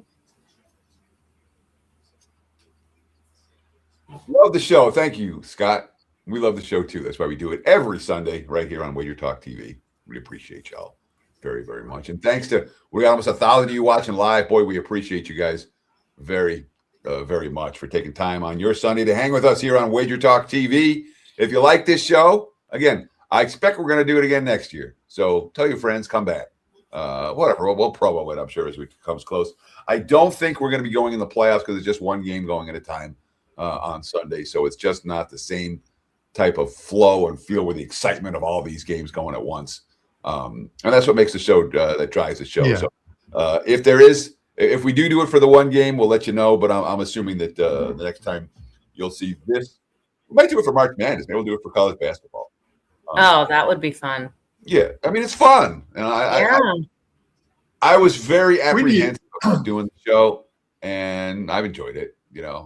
I have. And Jesse seems to like it. He goes up every week. Carm seems to like it. We need another meet and greet in Vegas. I think those parties at like the Superbook at Westgate or something, that was fun. A lot of people came out. And that was during March Madness. Yeah. That sounds fun. Nate just got in. What bets are live? Let me run the live bets right now. Nate, we have Carm and Joe on the Texans -5.5. I got the Jags -6.5. Jesse has the Saints +7.5. Joe and Carm have the Bengals -1.5. I have the Bengals money line -145, as well as the Cowboys -2.5. Anyone interested in anything? We're at the 2-minute warning. Inside the 2-minute warning of some of these games, you want to get anything down before halftime. Minnesota 13.5, 25.5. Houston 14.5, 51.5. 2.5 for Cincinnati, 48.5. 2.5 for Dallas, 46.5. 3.5 for Atlanta, 40.5 the total, and 26.5 now for the Jacksonville Jaguars, 54.5 the total. Anyone doing anything before we get into halftime? I am not, but I am sweating a bet right now. A first half wager for my clients, so I'm kind of hoping it gets there, which is the Minnesota Vikings -6.5 first half, and they're in Green Bay territory with 46 seconds left, first down, up 6-0. So, well, they're in field goal range, right? I'm still uneasy with the field goal range being anything over 45 yards. Given the mistake. I think it's under 45 yards. I think they're at the 21 right now. So like chip shot field goal range. Yeah.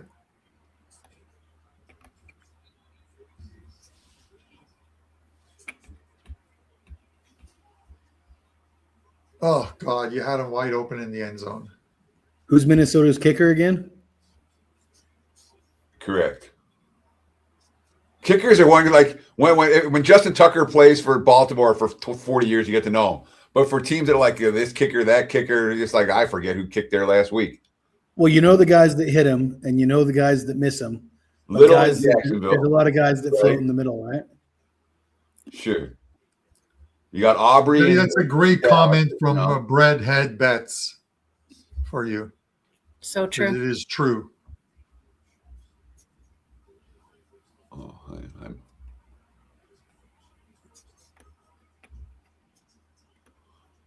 oh, thank you, Brad. That's really sweet. It is true, but it is true. Very flattering. Thank you. But I mean, it's my life, man. Unfortunately, when you do this is not the guys that like there's some guys that like do other jobs and then they do this, as a side gig. I couldn't imagine doing that. It's my life. So what are you going to do? This is the business we have chosen. But thank you for the kind words. Teddy, remember back in the day when you and Vino used to do this online for college football Saturdays? That was a long, that's like 20 years ago. It feels like a 1,000 years ago, but appreciate someone with a long memory. Cheers. What do we got? Higgs? Teddy. Wow. Sean Higgs, welcome to the program. How are you? Thanks for there. He is. What do you say? Higgs. What's going on? What are you sweating today, Sean? I'm not sweating. I feel good about my plays here today. I jumped in with you on the Cincy in game. I got it at 139, 138 on the money line there for in game on that. Nice. Bengals touchdown, by the way. Yeah. I got I took a Jags at 4.5 earlier. It was right around 5.5. I was like, you know what? Give me the under there, or not the under. So give me the Jags. Talk about it. I put it in the chat as well. So I grabbed some Jags at 4.5. I grabbed a NTN under 50.5. 50. He wasn't doing anything. I'm like, you know what? They're going to get up 35 to 7 or something. He's not going to play in the second half. They'll sit him, right? So it looks like he's going to be out for the game. So I think I look pretty good there. Touchdown Vikings. Touchdown Giants. That Viking touchdown hurts because I got a under 26.5 live there. So that's not good. That hurts. Danny DeSalvo, we're all on Cincy. Team bet. Yeah, as long as they freaking quit. I mean, they've given away literally 16 points in this game. Yeah. Two scores. Two defensive touchdowns. Two defensive for Cleveland and 2 missed extra points. Higgs, as long as they cover the first half line, I'm good with the final score being 13-0 in the Green Bay game. So what was the first half on this? 9? 6.5. Jennifer is now about Pete Carroll being out in Vegas. I've been saying for weeks I think Pete Carroll will be back. And boy, everybody that I know in Vegas is like, Pete Carroll, this is his last game. Pete Carroll's not coming back. So my sources are telling me otherwise. I still think he'll be back. We'll find out tomorrow.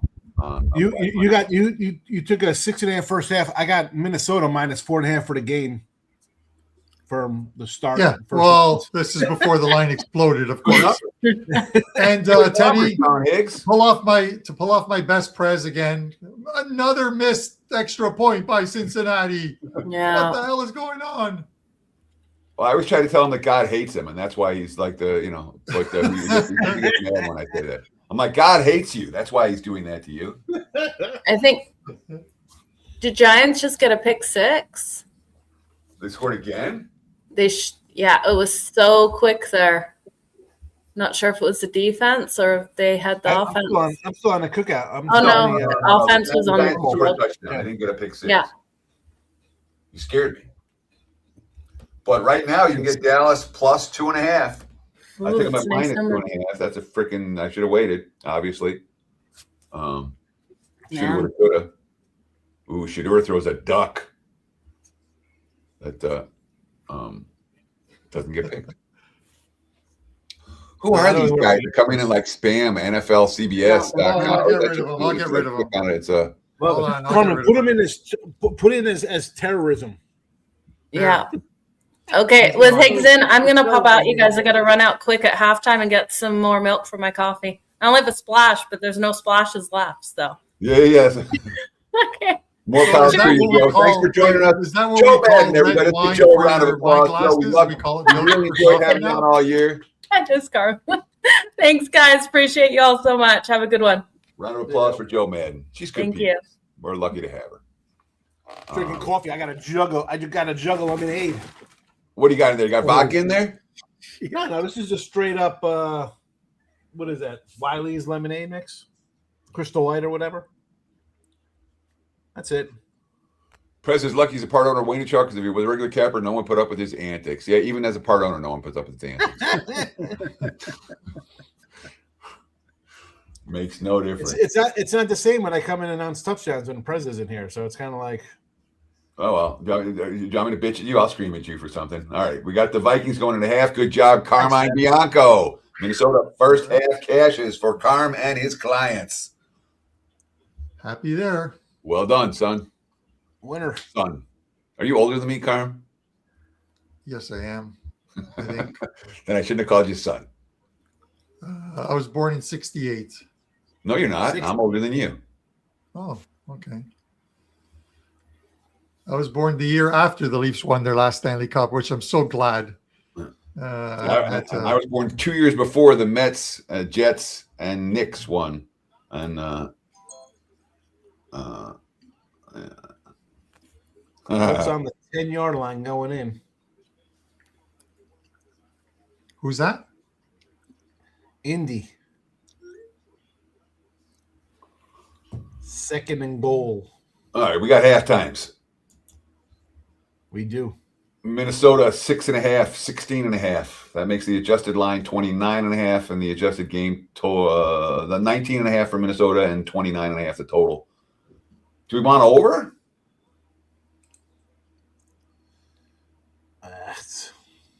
Not so you can always tell. That tells it all. I'm throwing these questions. Do you want? And when it's just dead silence, that just means no. Yes. You know, it's like, I'm thinking about it, maybe. Da, da, da. I mean, think about that. Like that game and a half, 13-0. Since he's 14-12, it should be 14-0 in that game. Another ho-hum disaster game, right? Yep. I mean, we knew we were gonna get some bad ones today, but goodness 21.5 that total for second half total for Cleveland Cincy. That makes the adjusted game total 47.5. Anyone like that under? Not like Cleveland's moving the football. So someone asked me earlier in the show, do you bet Cincinnati under? And I'm like, I don't bet Cincy under. I might bet second half under here. Touchdown, Colts. Oh. Second half, Dallas -3.5 / -4, total 24.5. Alex Pierce is having a pretty good game. I think that's his second reception, TD reception. First one was on that 66-yard bomb. Look at you don't have to pull it up. We can just read the comment to ourselves over there. Bill's guy. Oh, what? Not this. The one ahead of it's funny. Big goal from Chelsea. There you go. Bill. Now that Joe's gone. All right, 15th anniversary. And Lane Wood, all well done. 15th anniversary. Is he building a Congratulations, shed? Bill. Is he building a shed? What's he doing there? Did Jax just break the record? Little for the Jacksonville. What did he just do? I didn't see it. 67-yard field goal. Was that a record? We talked about how we know the kickers who are doing crazy shit, like Aubrey and Little. Little's one of them. 67 yards is pretty far. Yeah, I think that's got to be a record. And that's outdoors. That's not mile high. That's outdoors at sea level in Jacksonville. Oh, here it is. Rex, I saw that. I saw it on my screen. Rex, the European football we're talking here, the Chelsea goal by Enzo Fernandez. 1-1 against Man City. I had a 2-0 morning in Premier League soccer, so I'm off to a 3-0 start on the day for clients. So I'm Good job. pretty happy about that. Oh, that is. Oh no, I hate that. I'm watching highlights on one screen and the actual like a different the lane game live on the other screen. So I'm like, oh my god. Oh no, it's the replay. Let's run these halftime numbers. Sorry, I got distracted. Jacksonville 7. There's 6.5 out there if you want to lay it, and 17.5 the total for Jags. Titans juice to the under on that total. Dallas down to 3.5 against the G-Men. Yeah, I got a bad number there, and I got a bad bet. That's not amusing. 21.5, 23, 23.5. There's my number. Cincy Cleveland under 23.5. Count me in. That's my bet. Let's do it. 23. What's that for the game? Like 47? 47.5? 26 plus 23.5 is 49.5. 49? Right. I'm staring at one of my offshores that's got 47.5. That's why I went with what I had. Yeah. There was line variance there between Vegas and the global books. And DK's at 21.5. Vegas is at 23.5. There we go. We're in. Like Flint. So Teddy. Have you seen Cleveland? So it looks like I got there at a worse number. Under the 49.5 full game. Now mine just went to 48.5 for the full game. I'm still not interested in going over that though. I mean, like, you think we get points in this game? I mean, since he might score, what's Cleveland doing? Who's having a better weekend, Carm or Bill? Bill, of course, had his 15th anniversary. Bill is. Yeah. Look at this. Teddy covered glass. Does Higgs ever even have a picks package? I don't think I heard him promote, or is my memory cooked? Well, Higgs. I'm not on the WagerTalk Big Boy channel. I'm on the Picks and Parlays subdivision 1A. So you'll find me at Picks and Parlays and the Winners and Winers family of networks. So go for it. Go check. I got one game up for today left for tonight's Pitt and Ravens game. And most of the time, Teddy's covers glass. You I come on here. I give you today's games that I have, and I give you next week's games that I've already bet. So, it's true. I mean, really. So Higgs is burying the lead. I want to interject. Higgs, you're not telling the whole truth and nothing but the truth. Can you tell us what your record is for the last 365 days, Higgs? I don't know. I was number 2 in the money, so not too bad. Number 2 overall for Capper on the sites. So well done. I did all right. I did okay. So you're all over the leaderboards. One up 50 something units or something for the year, right? Is that right? You know, Jesse, you've done shows. I don't hide myself. Well, I know, but I just think that the guys that are asking you, they probably want to know. They probably want to know. Well, I don't go. Yeah, well, whatever. I'm pretty good for 25 years doing it. I can pick a winner every once in a while. I mean, come on. I'm all right. Charlie Bones asked, are we flat betting or adjusting depending on the play? 1 unit. My halftime bets are usually in the half unit range. And I tend to flat bet for my unit size for in-game bets and half bets. How about halftime bets? What about you guys? You guys adjust your bet sizes on those, and what type of units are you betting compared to your full game weight? Usually the same. In-game betting for me is very, very, very low stakes. Pizza money for fun. The serious bets will be made several days in advance before kickoff. Yeah. I usually I'm tend to bet much smaller in game because your thought process. It's all instinct, and as opposed to let's think about this game and sleep on it. Let's think about this game and sleep on it. Rob Vino, I haven't even welcomed you to the show yet. I want to do that for like 5 minutes. Rob Vino, welcome to the show. What about you when it comes to in-game bets / halftime bets versus full game unit size?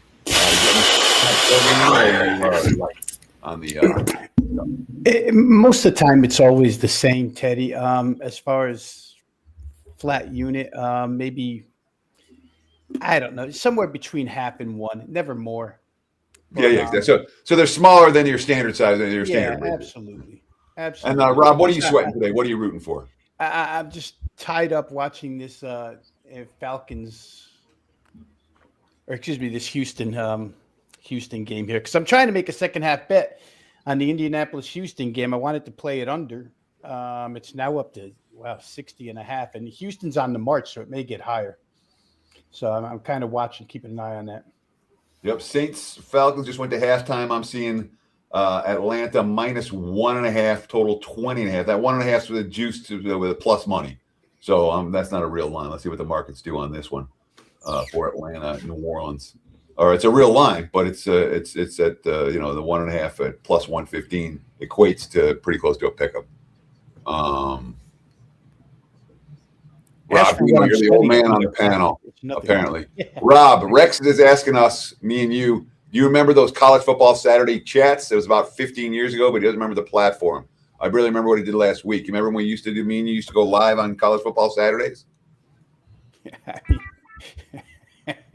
Sometimes I can remember 50 years ago. Sometimes I can't remember 5 minutes ago. I'm not sure. Yeah. He'd have to specify where we were. We probably were doing something together 15 years ago.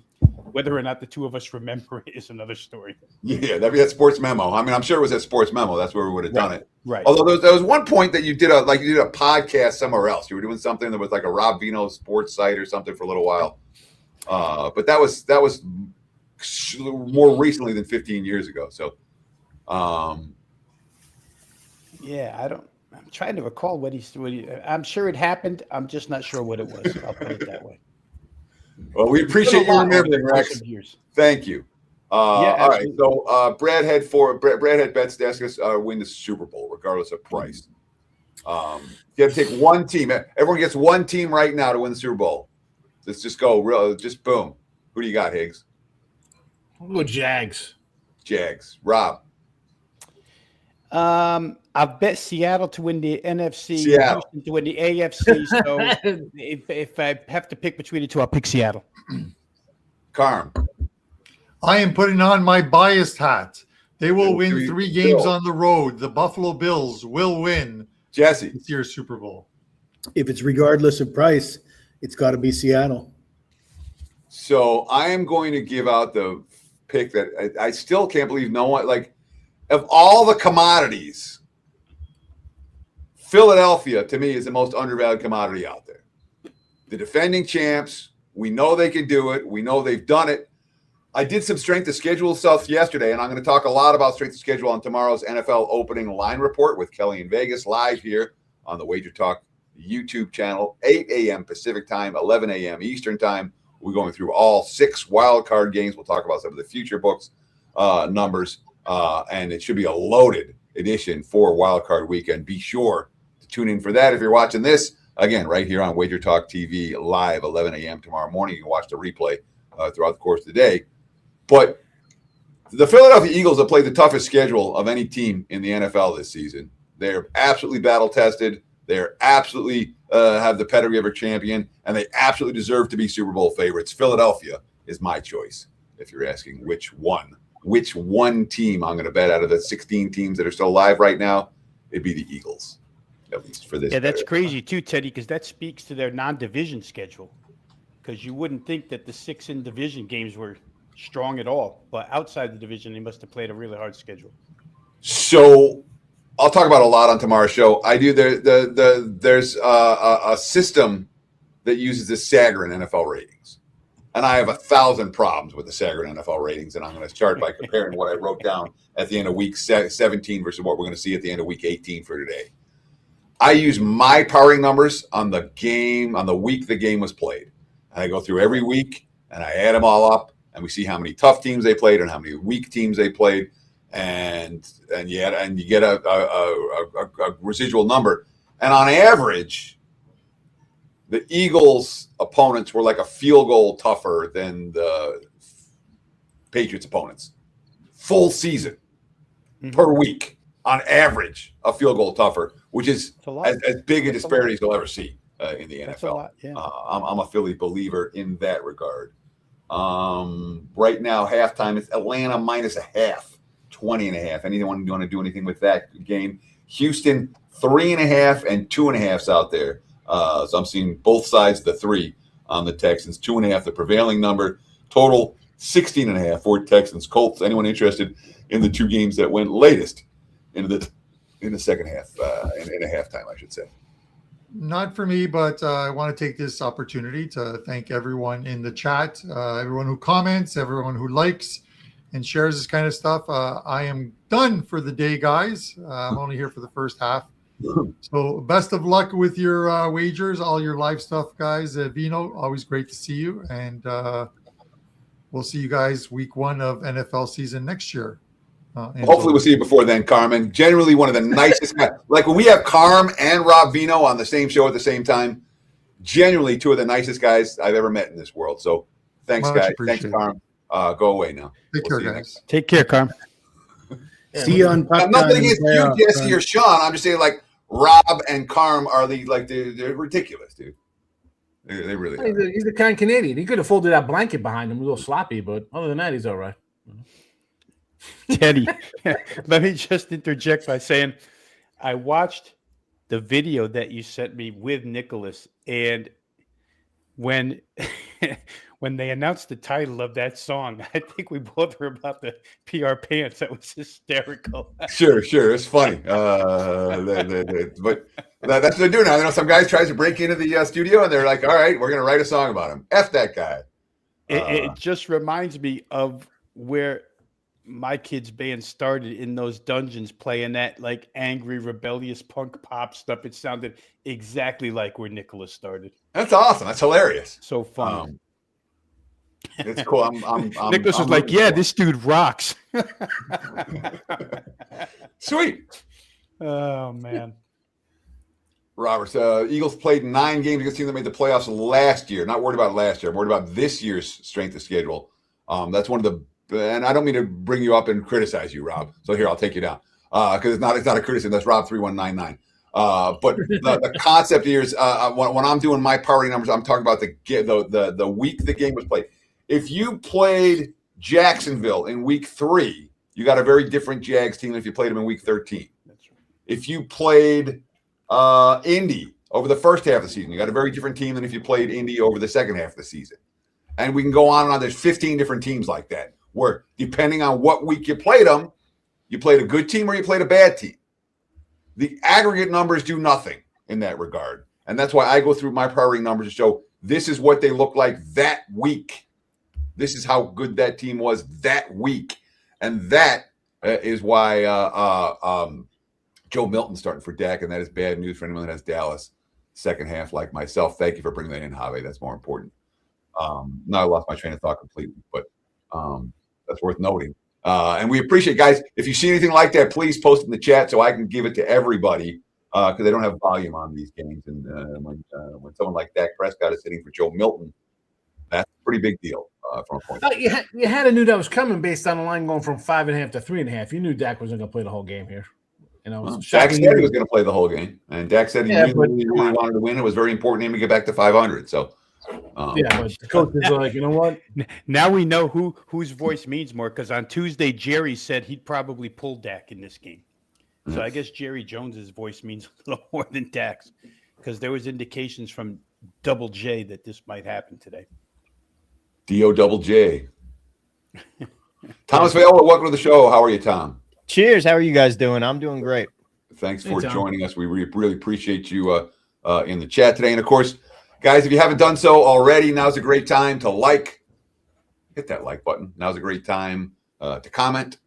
We're trying to put as many comments as we can on air, and we're referencing your comments. Obviously, we got 4 hours of time to kill. All right, we need comments. So we appreciate you guys giving us stuff to talk about in the comment section. And, of course, the nearly 250,000 of you who have subscribed to the WagerTalk YouTube channel. If you haven't done so already, do it today. Thank you. Let Milton rip. Joe Milton, that cost me money in the preseason. He cost me money in the regular season. I don't think I've ever bet on Joe Milton and won a bet. Any of you guys have any good experience with Joe Milton? He sucked at Tennessee, not at Tennessee. Yeah, he sucked at Tennessee, too. Yeah.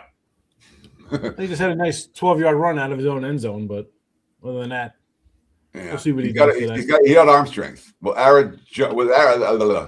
Lila 6841 asked, "Will Arizona cover the spread?" OGs, you guys are the OGs.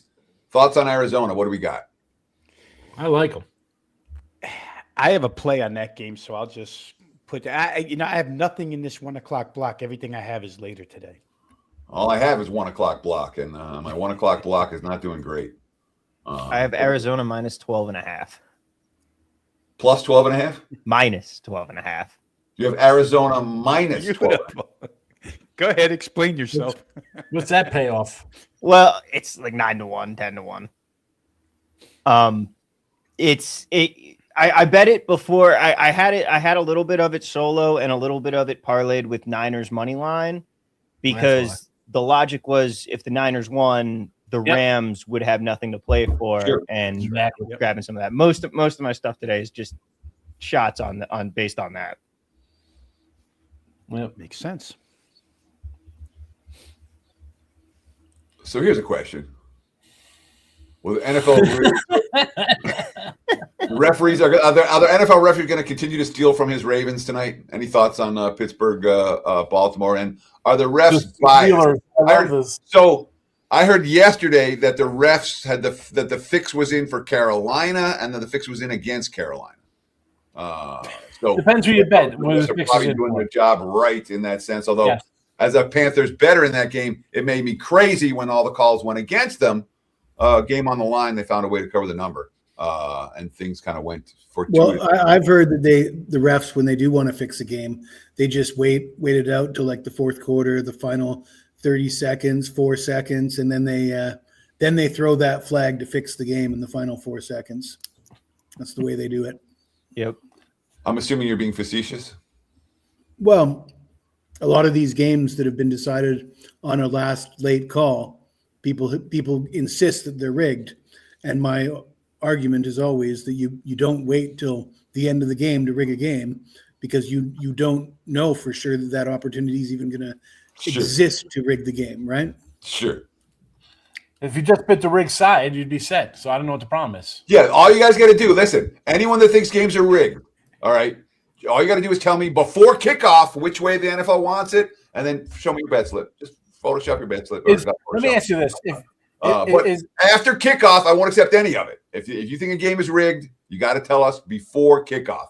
And there's 8 games still to go today. So just drop them in the chat. Tell me all the games that are rigged and which side they're rigged for and how much you bet on. The absolute worst take is when these guys on Twitter are saying the bookies are rigging it. The bookmakers rigged the game. And it's like, dude, have you not seen the casino? The golden rule in the casino is keep them playing. Don't let them leave. In the end, we get it all. They don't need to rig the games. The game is already rigged, by you gambling and them taking the vig. In the end, we get it all. That means they don't have to care who wins. So the idea that they're rigging games is so naive and just backwards and ridiculous. 805 Noodles nailed it. Best comment of the day, 805. The refs are not crooked. They're often incompetent.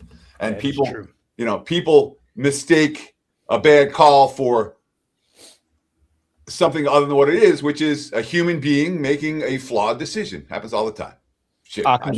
There's a famous quote: "Never attribute to malice what can be explained by incompetence." Bill, who's winning the Super Bowl then? I need to get my future bet down. Yeah, help a guy out. Come on, Bill. Here it is. Here's the problem with the newbies who say this is like they're the same ones who tell me that you give out 2 sides if you have. Someone told me I gave out both sides because I had money line and plus points yesterday on the game. I gave out both sides of the game.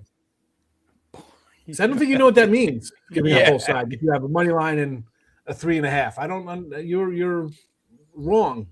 What both sides are. But that's what you're dealing with. What is the NFL? So we have someone who's arguing back. So when someone's trying to make a point, let's have the discussion. David Tokarski. Why does the NFL sponsor and pay the sports books? The sports books sponsor and pay the NFL. So let's get the relationship correct. All right. The NFL's not paying the books are paying the NFL. If it's not rigged, good ahead, Teddy. Let's hear it. What do you guys think? So I'm trying to think of how wasn't rigged when they were taking money for Budweiser. What do you talk? Because now you just learned about sports betting 5 years ago. It's rigged now, right? I mean, really, we got clowns coming out of the woodwork that just started betting. I don't know, how long has it been now? 7 years, whatever the case may be. It's just stupid. It doesn't even deserve answers. It just 2018. It was It's spring so of 2018. Max Prosper. Brosmer in at Minnesota. It's ridiculous. That's an under bet waiting to happen. The NFL loves getting money. I got to That's why tell they you, take I am very glad that I don't have any action on any of these early window games as far as client plays with all these players being removed, quarterbacks being removed. We'll likely see that in the late games as well. So be aware. This Falcons. Well, the only action I have is Pittsburgh's Baltimore. So I don't think anybody's pulling their starters in that game. I've already took a loss in early action. I had the Texans Colts under 40.5. That's not looking good. Well, it's not dead yet, right? You just need scoreless the rest of the way. Yeah. That's right. Tom, you said something a minute ago and I didn't catch it. I'm sorry. The Saints Falcons game is very fun. Like, how often do you get a division championship game featuring two teams who cannot win the division? That's amazing. It's rare. Levels of NFC South that shouldn't be possible. And this Saints team, you know how it feels like every year in the NBA, I find a team. There's one team that becomes my team. You know, like the market's undervalued. Let me just ride them. I make 20 bets on some team or other. The Saints have been my team in the NFL down the stretch. They've made me a bunch of money. We had a 5% particular with them last week. I ran back with them again today. So I'm a big Saints fan for this little run down the stretch. Obviously, they won't be in the postseason, so this is my last chance to bet New Orleans this year. Is there anything for this next season? New Orleans? You think is there anything you can take away from a team that played well down the stretch in Atlanta, New Orleans? Who else played well down the stretch that's not going to be in the playoffs? That's about it, huh? The Jets. Yeah. I think I'm cool on the Saints. Touchdown Giants. But is there anything that for next year you'd say, all right, there's going to be something to this moving forward? I like what the coaching staff has done. Tyler Shugg, I don't think is a Pro Bowl quarterback in the future. A good a guy to bide your time while you're continuing the rebuild. But they got a solid defense, above average defense. They've got enough. They're still going to get. They have the money to bring in new free agents, add a few more pieces. They could be a playoff team next year if they wanted to. The Saints are finally out of salary cap hell. That's a big thing. How about they play in a division that's been 500 for the last decade? Yeah. Like they get a chance of anybody make the playoffs next year out of that division to win it, I should say.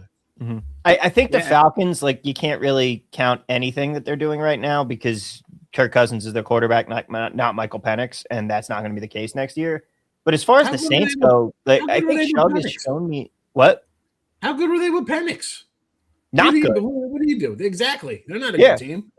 But that's my point. You can't really you can't really take what the Falcons have done over the last couple of weeks because it doesn't mean anything.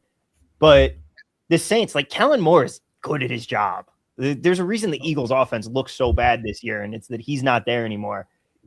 They could develop. Shug looks like he has the tools to be developed into the quarterback. He's not there yet, but give him a few years. I'm kind of curious about what he can do for this team.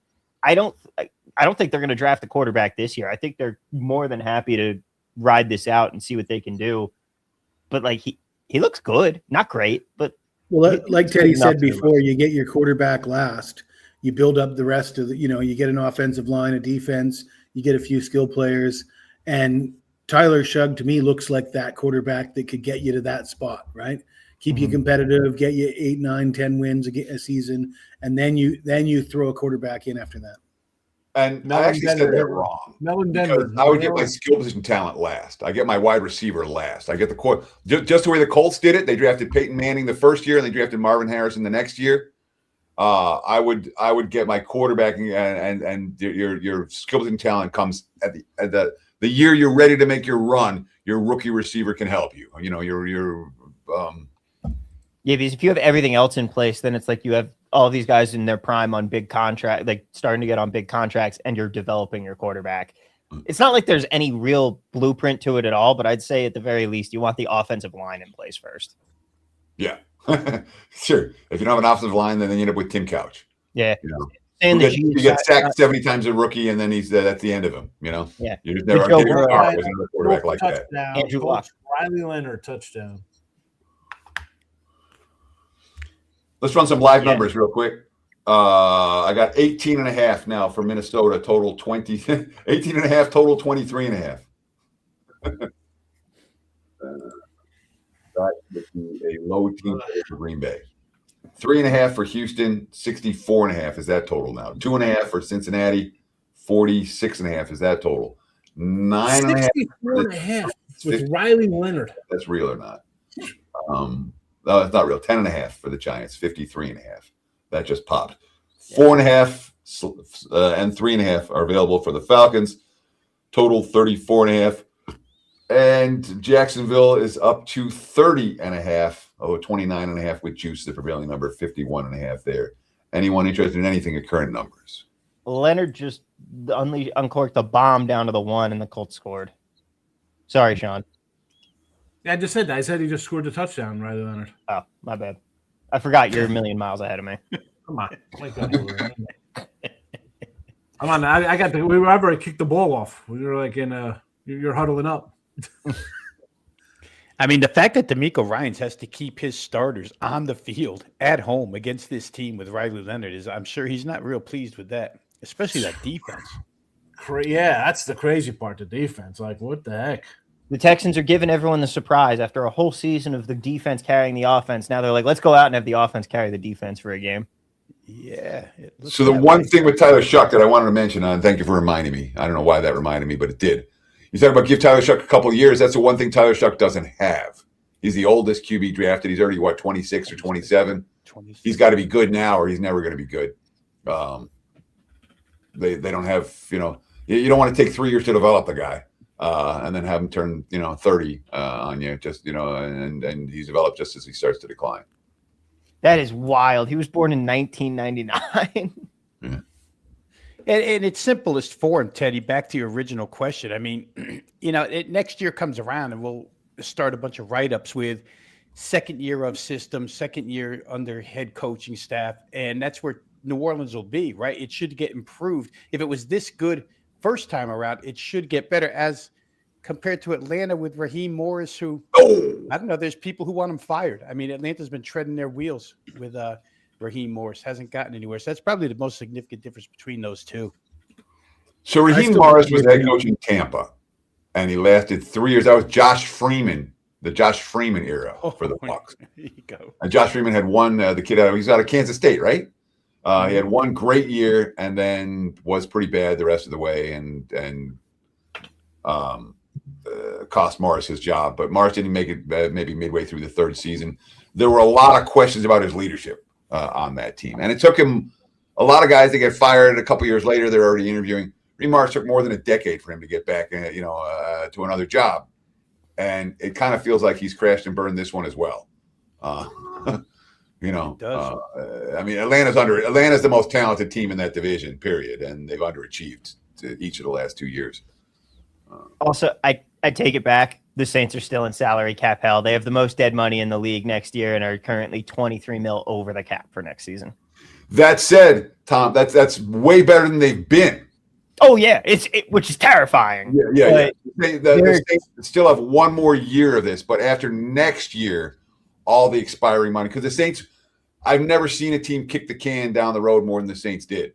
For nothing. They kicked the can down the road for a full decade to try to extend Drew Brees' and they kept on, extend Drew Brees' championship window, and they've been paying for it in the last couple of years. Next year is the last year where they're finally paying for salaries for guys that have already left.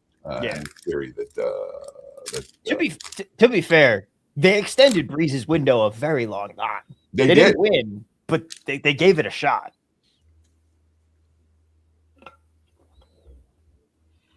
Is that a beer, Tom? No, this is water. Yeah, who's drinking? Who's hammered right now? Anybody? It's 11. It's noon for me. So. The rig crew in the chat's definitely hammered. That's what? for sure. Why would they take money from a sports book unless they're fixing the games? Like, how many players? The fact that you have like players living on the street, they're fighting for health care to get their headaches, but yet they're all in on the fix. Good luck keeping that one a secret. Come on. Yeah.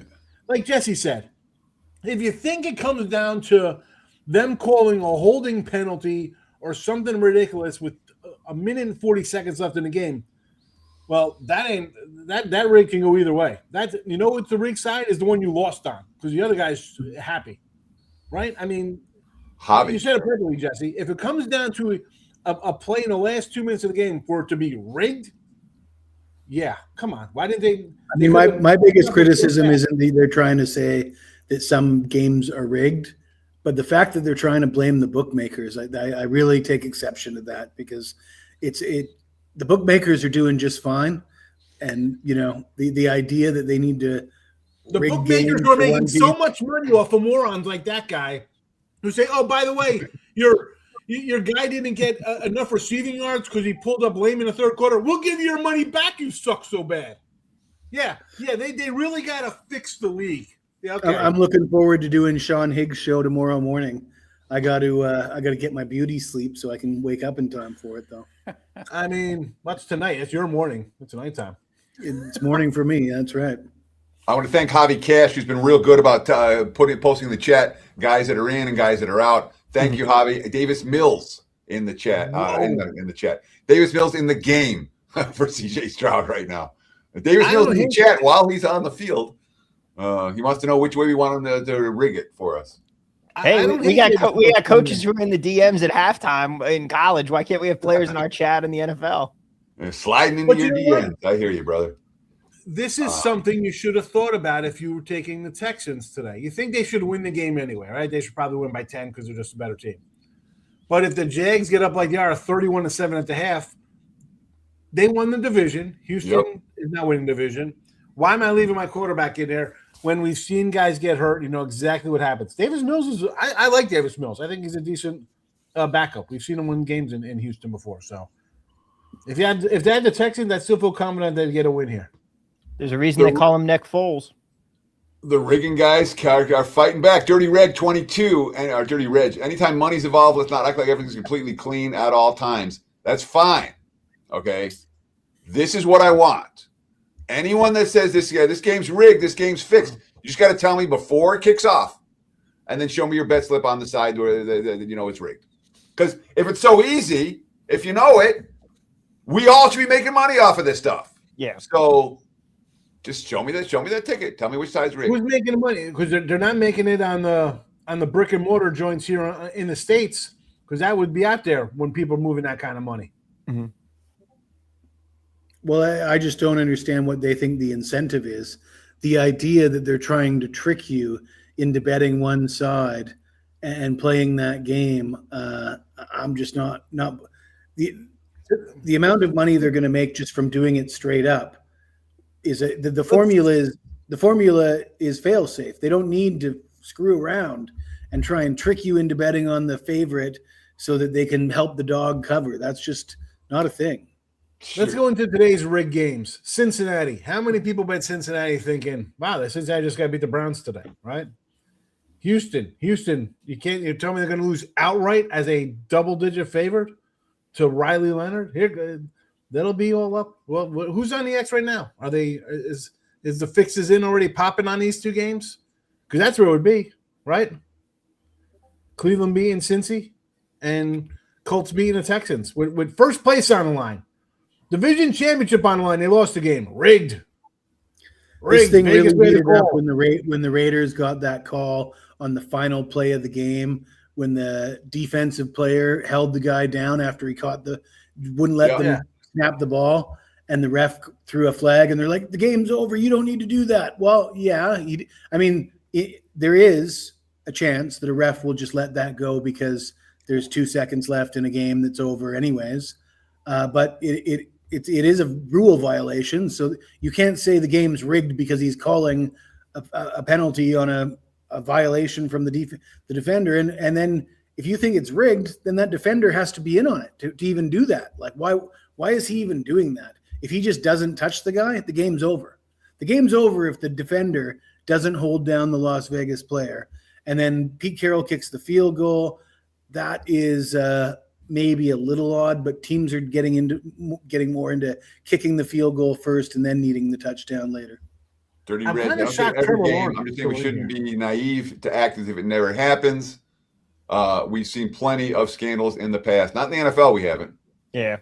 Last What is NFL it, scandal was what is when it, the last Paul Boy Warner, Scout? was suspended for the Guys, 1962 season. You know, I mean, the NFL's also like, if you're just going on the feasibility of things, the feasibility of doing it, NBA, sure. We've seen scandals. We've seen that kind of stuff. There's more ways for one person to manipulate a game.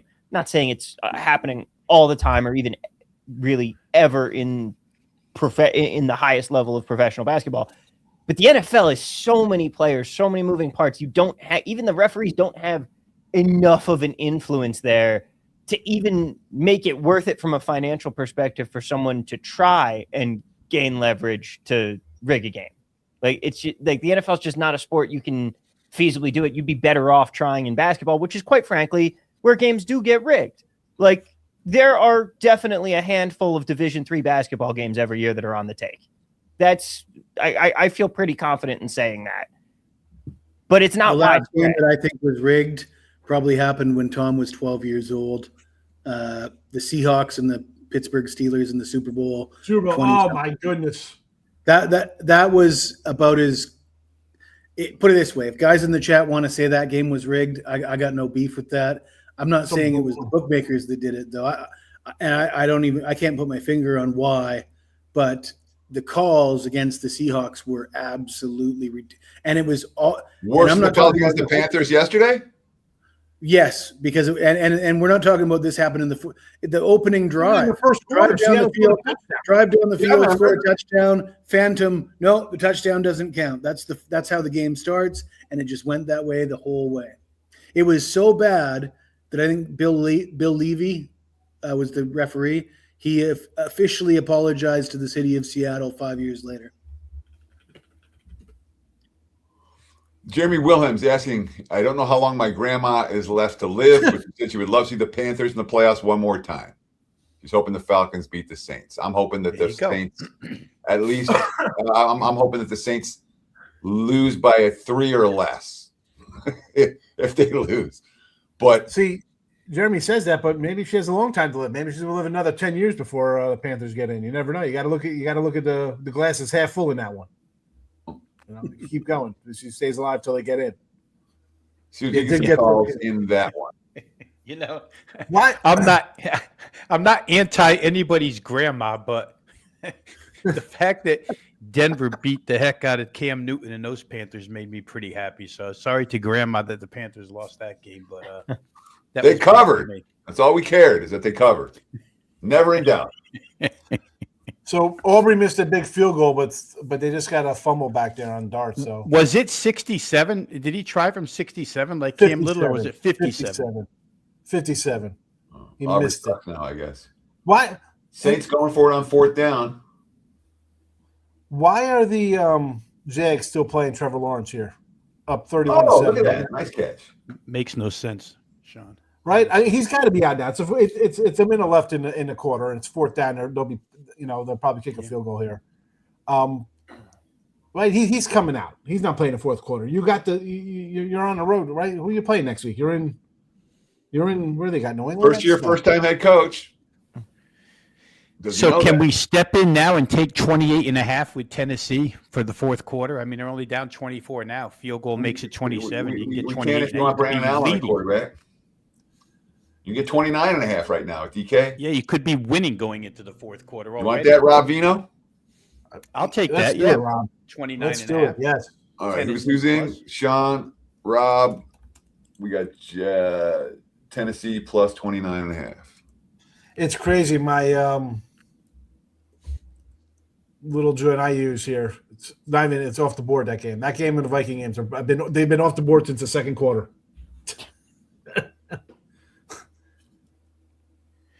Sean, how about this overrun with the Denver Pioneers in college basketball. They score 180 again today. St. Thomas wins 92-88. They're like 15-0 to the over. Are they 15-0, Rob? It's either 14 or 15. Have you been on it, or are you just paying attention to it? But no, we got on it it was about 7-0, and we got on it. Me and Trigger were talking about it, wrote it a little bit, got off, and didn't get there today, which makes me angry that I wasn't there today against St. Thomas. But I did cash about 3 tickets on them, yeah. And college basketball fans, college basketball bettors, Rob, why don't you promote your show with Adam Trigger? It's a great show every day, every weekday on WagerTalk TV. Yeah, real quick, Monday to Friday, 10 a.m. Eastern time, 7 o'clock Pacific time. Full hour, full 60 minutes of college hoops. Basically what we do is we go ahead and open up with the marquee game for the night and then open it up to the chat. The chat is the ones who ask for the games that they want to know about, and we respond and analyze the games that the chat wants to talk about. So basically 60 full minutes, Monday to Friday, full court press, WagerTalk TV, myself and Adam Trigger. NBA halftime, Pistons 66-56 at Cleveland. I had Detroit on my short list today. I did not pull the trigger. I was worried about the Dern injury, and that was dumb on my part, at least based on the first half of that ball game. UConn at halftime over Marquette as well. Rob, you mentioned it, and like they don't have even. Sometimes you'll see a crazy readjustment to this. They haven't even done anything to offset those scores. Yeah, you sit there and you play in that Summit League where nobody knows you even exist. Things can happen before it gets adjusted. Is that Taysom? I think you're inside the 10-yard line, Teddy, if I'm right with the Saints. Yeah, second and goal, correct. There's hope. I followed an over trend one time in Major League Baseball. I think the Detroit Tigers went over in something like 18 straight games, and I was on like 15 of them. And Covers wrote an article about it. Yeah, I remember riding an Oakland A's over streak after the All-Star break, where they went, I think it was 28-2-1 the over a 31-game span when no one was paying attention in July and August. Yeah, I made money on that. And I caught it early, and I'm just betting it every day. And there was a lot of BS, where it's, they get an unearned run in the ninth to send it over. Or, it'd be 1-1 in the bottom of the seventh and the bullpens would melt down. Or, the A's would get shut out, but their pitching staff would go up 11 that day. I mean, there were a fair few games like that. But that was one that I cashed probably 20 bets, over a 4-week span, betting on the same team. I took an Esteban anytime touchdown for the Saints. He's had 6 rushes at the 1-yard line. He can't get in this corner. I'm telling you. He touched the white line there too. But call a timeout. I'll fly to Atlanta. I'm 322. I'll punch it in from you for nothing. Just pay for the airfare. I'll score a touchdown for you, New Orleans. How the hell can this guy get in? Well, he'll get another chance on 4th down, maybe. It's so hard to run into 10-man fronts on the goal line. I mean. No, last time down there, Shuck just faked it and bootlegged right to the corner. I mean, why not just do it again? Well, they're in Nobody now. there. Touchdown. Was it Estime? Hold on. They pulled it off. What's happening here? Well done. Pass interference. It was up for a second. They moved it down, so I don't know what happened. You guys will get it now on your TVs. Prez will get it tomorrow. But now I see the flag. Pass interference. Offense. Pass interference on the offense. So good. That's fine. Take 3. I'll take 3 here. We're plus 3.5. Pick play. What do they call it?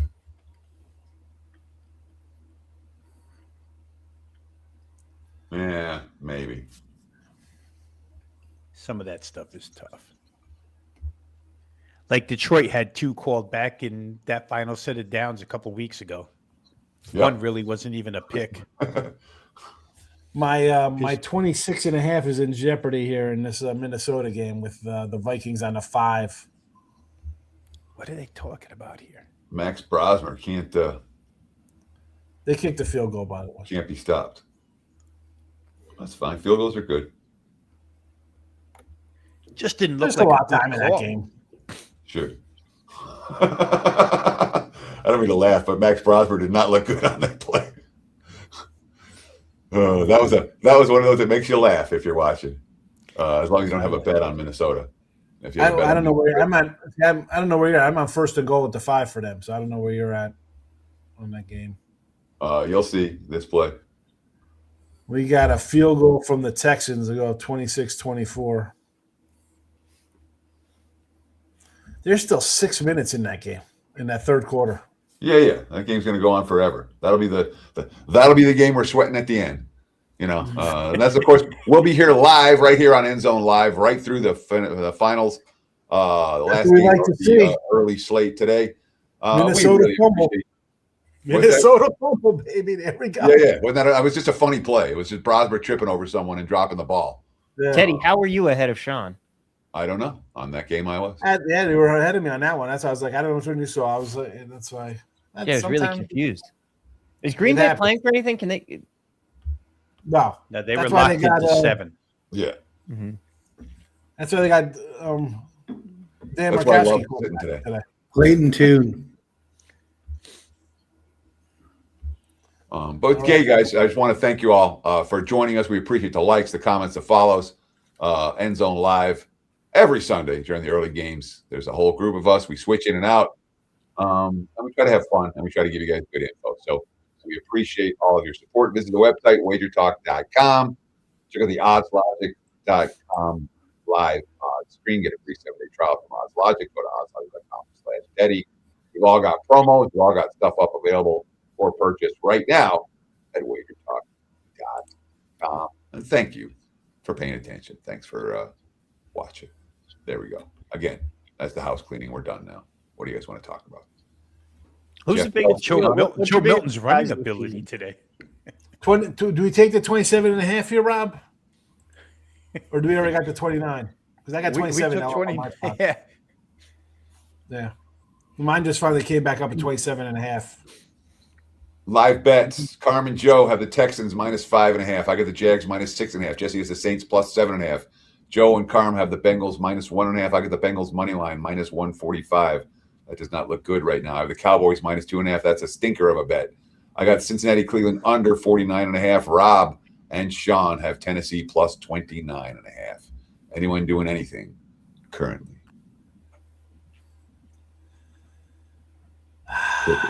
Crickets. Joe Dog forgot to like y'all. Thank you, Joe, for liking us. Thanks for talking about liking us. We appreciate that very, very much. Makes all the difference in these YouTube algorithms, the likes, the comments, all that sort of stuff. So thank you. What are the Browns right now? -1.5. -1.5, -130, -1.5, -125, -1.5, -140. Sounds like a fair price, but I'll pass. Myles Garrett, 135 defensive snaps since his last sack. Clayton. I told you I got the no today at the plus price on Garrett getting a sack, and I believe that. I do not expect Myles Garrett to get the sack, and even with and then this is a perfect scenario for him. Cincinnati's down. It's the fourth quarter. Burrow's still in the game. They got to play since he's playing for something. They want, or they're playing, and Not for Garrett something. doesn't have a sack today, and he's not getting a sack on this play. Oh, Burrow escapes out of the pocket. He could have gotten a sack on that play because it was a busted play. Instead, Burrow ran for a first down. I think that the Bengals should really take Joe Burrow out and put Joe Flacco in. It's a rivalry game for it. Like it's a revenge game for him. It might be his last game.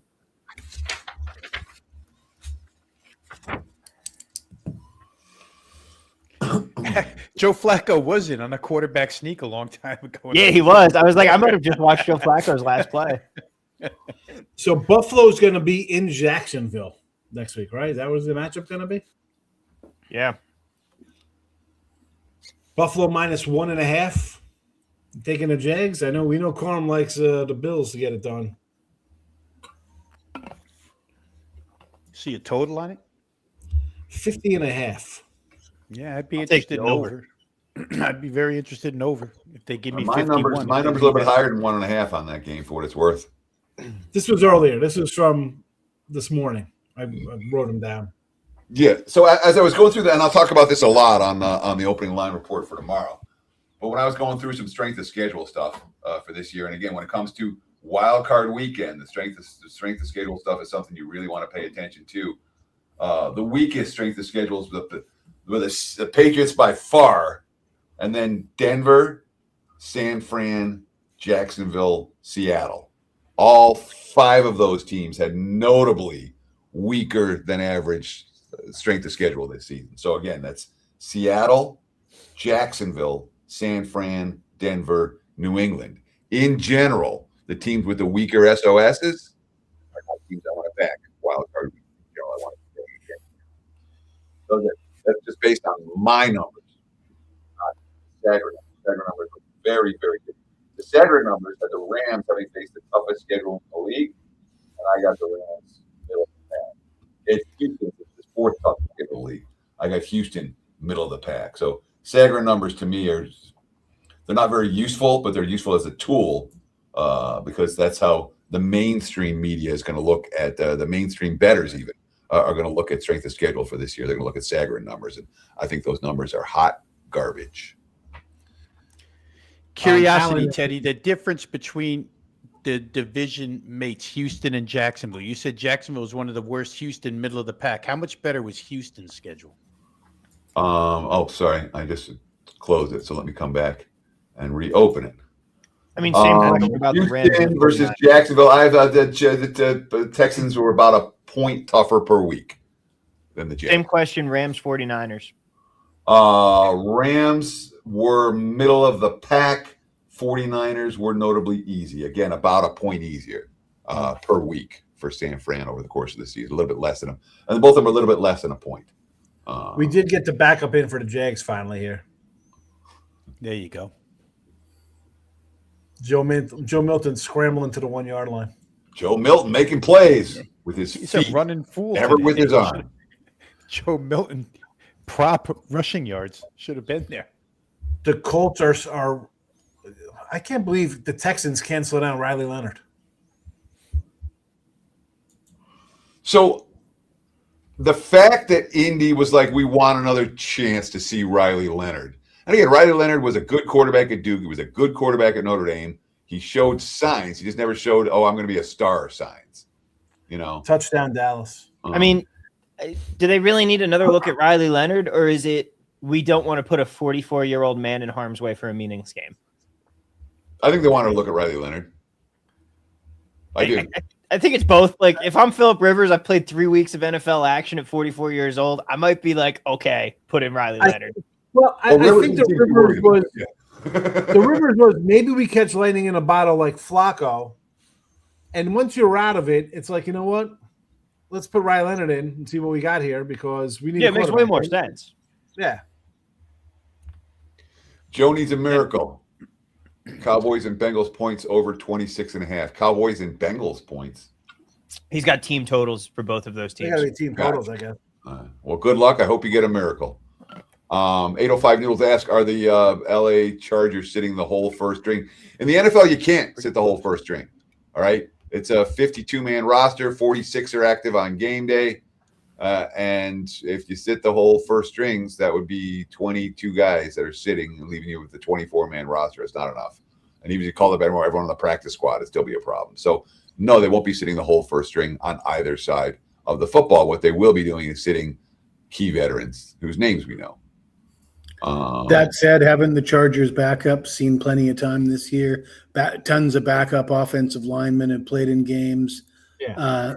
And they've won an awful lot of games with second string players playing key roles. I just want to. Yeah, they've basically been sitting the whole first string all season. And this is not the preseason where you sit all your first stringers and the guys who are playing in the game, third stringers, are guys you'll never hear from ever again and never see ever again. These are guys who are playing, who are already on NFL rosters and in NFL games.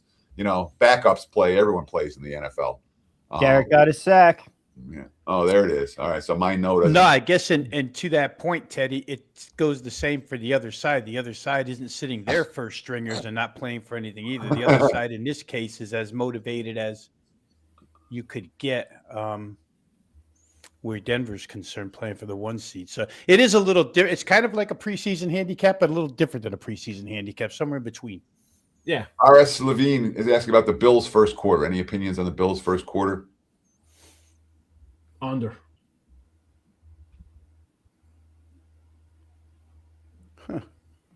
Burrow kind of went down easy. Yeah, he did.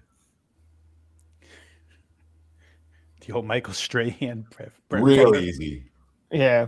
Throw that ball away, Joe. Well, that was Cincy's last chance, I think. You could twist my arm into Chargers plus 14.5 for sure in that game. Exactly.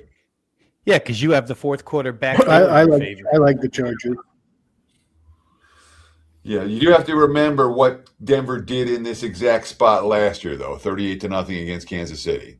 Yeah, that's why you got to like the under. I think they're if they get up, I think the Chargers have already said we're looking forward to the wild card next week. We're going to try, but I think the coach knows they're always banged up. You think they're going to? I mean, yeah, they're going to play, but they're not going to go balls to the wall in a game when they're down 14-0 in the second quarter. It's Riley Leonard, 131 pass rating against the Texans. Wasn't on your bingo card, Larry Mavid. Thanks for the comment, Larry. Good point. They're about to score on a 6-yard line. Rex has got a Bills -6 first half bet. Think there'll be some rich stadium sentiment. I can do that. I can do that. I wouldn't argue anybody off of that. Trevor Lawrence had 4,000 yards passing. That's why he was still in the game. All right. And Trevor so Lawrence. to that He's not in point, the game anymore, right? Trevor Lawrence is now on the bench. He's on the bench now. In the 4 o'clock or 4:30 window, Caleb Williams could become the very first Bears passer to ever throw for 4,000 yards in that game. Yeah, Which speaks volumes about the history of Bears quarterbacks. Doesn't it? Remember Bobby when we would have Douglas. 5,000 yard passers?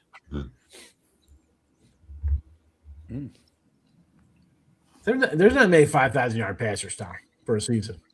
How many are there? It's like Breeze, right? I mean, Who else? Marino maybe did it once. 5,000 yards is.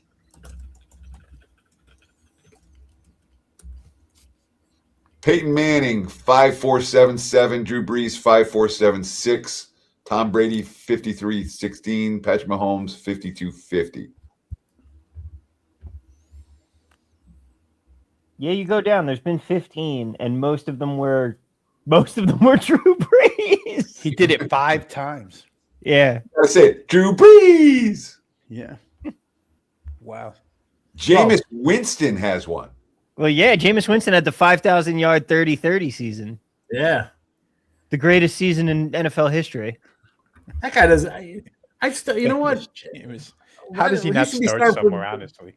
He's the gonna start NFL for should the mandate that he Not starts because he every was year. 30 on the 30. Jameis, to this day, Winston's going to throw it up. He's going to let your receivers make plays. And he's going to let defensive backs make plays, and that hasn't changed. He's the greatest. I saw. Oh, here we go. Never mind. Something flashed. I was like, wait a second. What just happened here? No, forget it. Should have muted myself.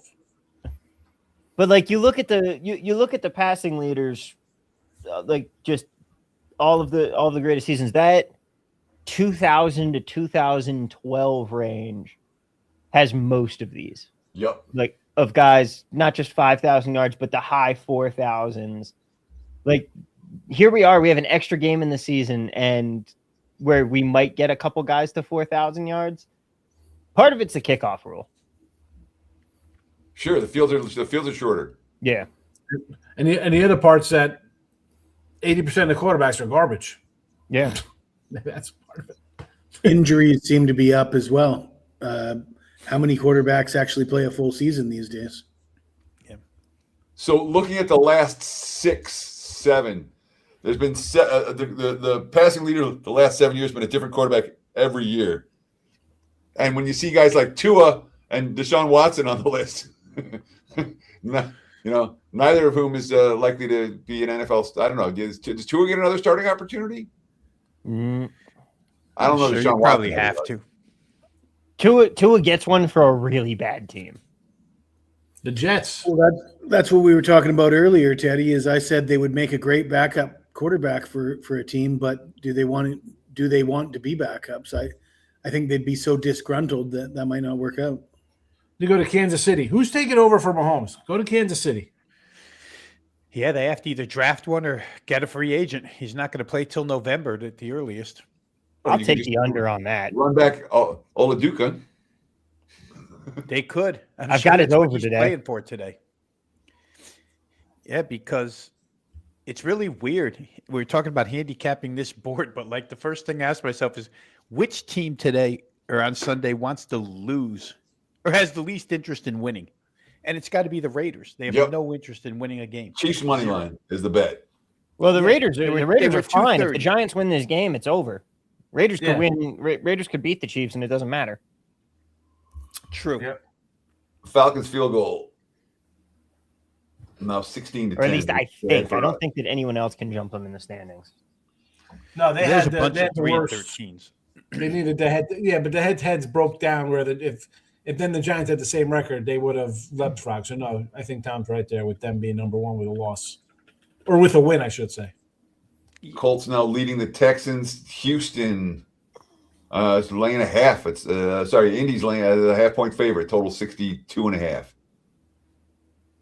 Big play for the Bengals here. 3rd and 15. Cleveland on their own 4-yard line. 2:40 to go. Yeah. Down 5. You need to stop here to try to win it. It's not that big a play because what are they going to do? Hey, Rob. Yes, sir. Barring some setback in rehab, I think Mahomes plays week 1. Do you really? Yeah. No way. If it was Yeah, an Achilles, I'd say no way. An ACL, he plays. I don't think he plays in the preseason, but I think he plays week 1. Carson Wentz still available. There's a connection, ish. No, Carson Wentz was never there when Andy Reid was there. Giant 70-yard touchdown call back for offensive pass interference. San Fran Niner. Try telling you guys Jefferson 100 plus live, but you guys were too busy talking. Stop talking so much, guys. Sorry, I missed that. Brad had bets. Teddy, if only Myles Garrett got that sack out of the way earlier, I feel like the Browns may have thrown in the towel early. Instead, this game has been a battle for Cincy. Yeah, when you give up 2 defensive touchdowns, you don't cover many point spreads. You know, a non-offensive score in any game, college or NFL, is worth immediately, Rob. Is that worth 10, 15, 20% to your win to a chance of covering at least? You know, Yeah, I would say so. Yeah, I mean, as soon as you get a single non-offensive TD, you're at least a 60% chance, if Right. not better. This game should be 14-3. Should be 14-3 that Cincy game. But they've done nothing. I saw somebody said Sanders is going to be good. Sanders has been terrible as a quarterback. Does anybody want? I mean, a couple Sacked flashes. himself on one play.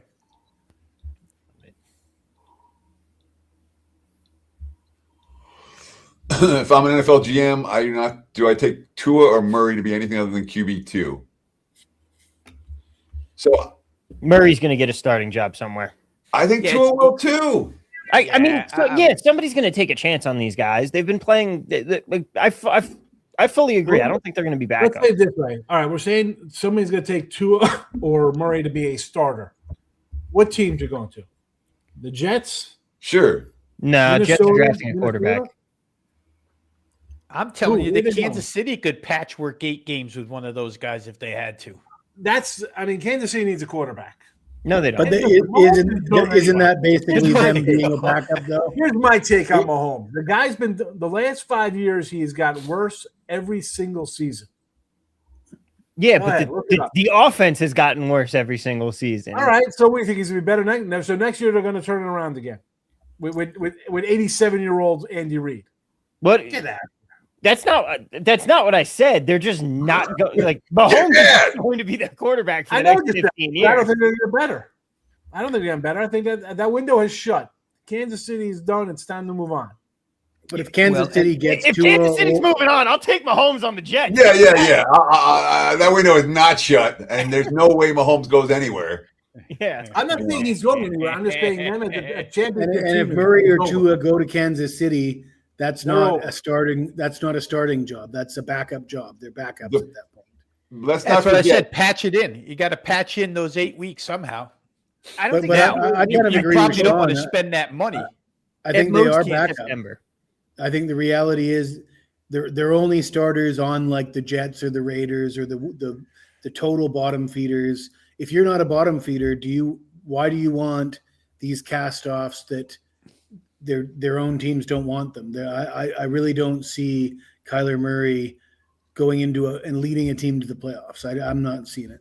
Well, I where's think- Atlanta with a quarterback? I mean, where are they? Where's You got to give Penix. They got to give Penix another shot. I mean, you benched Cousins. Yeah, I agree. I feel And- like if Tyler Shook isn't the answer, Kellen Moore could take either one of those guys and make them better. I think Kirk Cousins is a better option than Kyler Murray or Tua Tagovailoa, to be honest. Oh, I'm with not you. saying that I believe it. I'm just saying that in the NFL, to find 32 guys better than both of those guys is tough to do. And we could easily see Tua playing for Arizona and Murray playing for Miami. I mean, would is be- that Rodgers would be coming classic. back? Does Pittsburgh need a quarterback? Is Rodgers coming back? Pittsburgh needs a QB. Rob, I was about to say the same Minnesota thing. needs competition for JJ McCarthy unless Carson Wentz is still available, I guess. Competition. They just move on from that guy. Yeah, Vikings are going to bring in somebody, I'm sure. Yeah. That- Right. Is Murray? But I don't know. Is Murray a free agent or is he's got to be traded? The thing is, they're both going to cost a ton of money. That's the thing. Not if there's no Either one's market for going them. rich. Yeah. Huh? Someone mentioned Daniel Jones, but again, who wants a guy coming off of an injury like that? Yeah, Colts are going to need a quarterback. They are. Yeah. Well, what about Kirk Cousins? You guys think Kirk Cousins is just? I mean, to me, I think Kirk Cousins is a starter in the NFL. He might not be the best starter, No. but I'll take I think Penix he's a over starter. Cousins. For a full season, it's not close. I'll take Penix over Cousins in a New York minute. Yeah, but if you don't have that, I think Cousins could be a really viable candidate for the Colts. Where's Andy Dalton? He's still in Carolina. I mean, come on, Cousins as a starter. He's good. He's a Flacco Rivers 5-game guy. Tops. I could see the Colts going. I could see the Colts making a play for any one of those three guys of Cousins, Tua, or Murray. What about And I think if you consider the head coach, Shane Steichen, I think Murray probably fits him better because he's the one who developed Jalen Hurts. He likes that, that RPO style quarterback that can run, can incorporate some quarterback run. In. Yeah, that'd be a good spot there, Rob. You're right. Yeah. Rex, we haven't talked about Pittsburgh. We haven't talked about the LA Rams. If Stafford retires, as many people expect him to retire at the end of this season, the Rams have their choice. Who do they take? Well, Don't they got Garoppolo? Like I said, if the Rams have their choice, What's wrong with Gucci Garoppolo? everything. Garoppolo's like Jameis Winston. Okay, he's had plenty of chances and he played his way out of all of them. No, All right. Garoppolo needs to be a starter in the NFL again because I need to make money on my favorite prop, and that is Jimmy Garoppolo interceptions over 0.5. Death, taxes, and backbreaking Jimmy G turnovers. The three certainties in life. If we just use process of elimination, Teddy, Tua's not going to Pittsburgh because it's about 20 degrees there. So that's the end of that. But LA, with Sean McVay, who knows? I'm gonna say, short passes, West Coast kind of offense, Right. That's a good spot for him because he is, he completes Good his offensive passes. line to protect him. Honestly, it would be fun to see McVay with Murray. That's not his gig, man. Like Rob's saying, he's going to take off a little bit. That's not a McVay offense. 2 is the spot there. Yeah, good one, Rob. Good pull. Late game money for the late game money for the Patriots.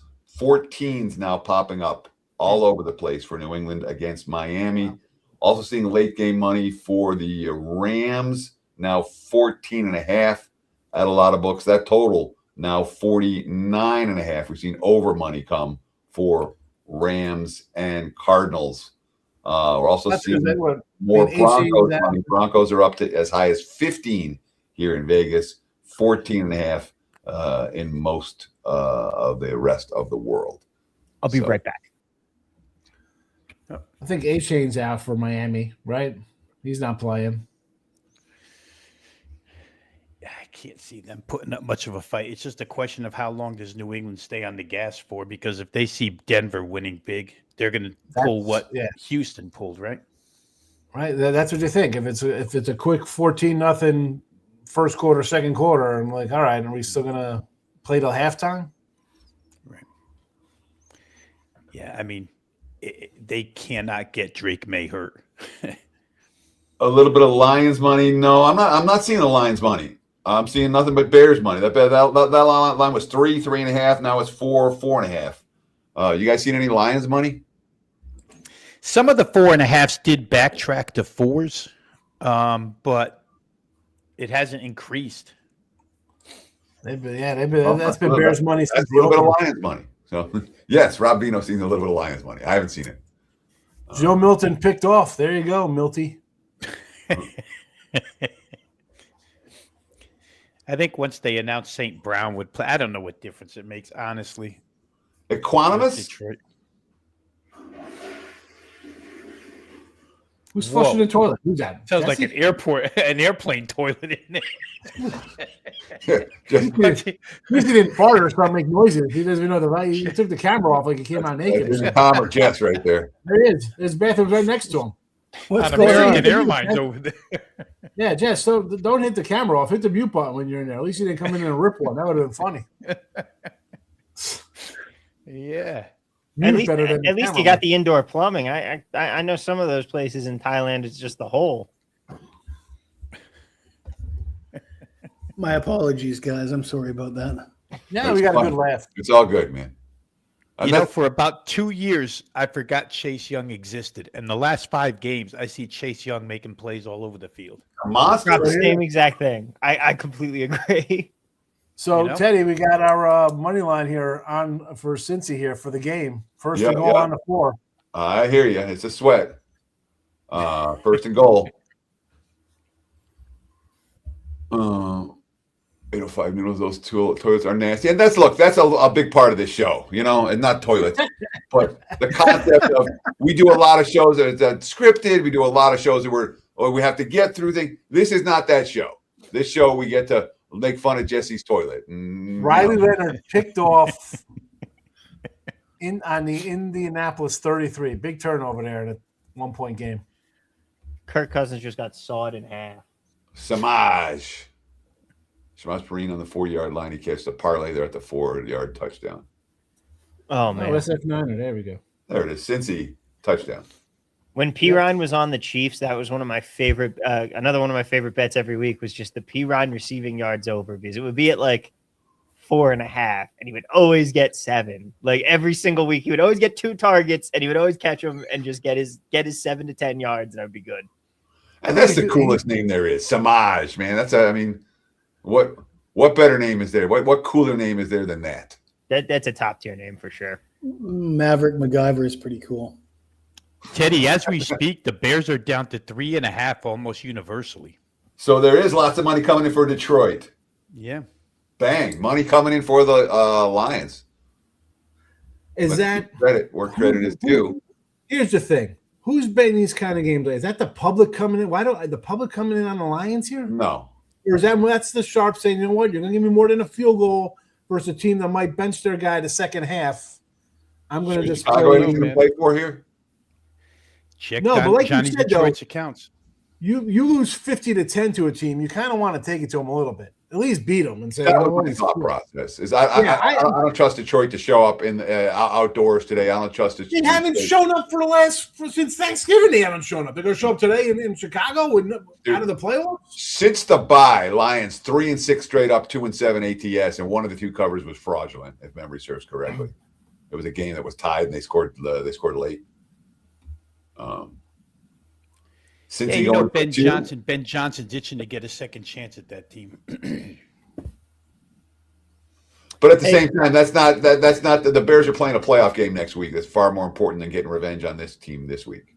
Yeah. Yes. But I think the 2 seed is more important to the Bears than it is. Like the Eagles could get the 2 seed, but they're not even going to play anybody. Yeah. They're like, we don't mind if we go on the road. Field goal, take the lead. Bengals missed the 2. Here we go. Now we got to play this game. Here we go. Is Pittsburgh going to the Super Bowl? Here we go. Here we go. Boom, boom, boom, boom. Get the towels. Whoever said the quarterback got sawed in half a little while ago just reminded me of the Georgia quarterback the other night getting sawed in half a couple of times and completing passes too.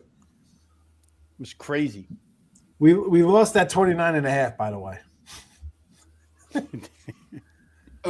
Says 49er YWB in the last 4 days have lost 22 parlays by one leg. Hint: play less parlays.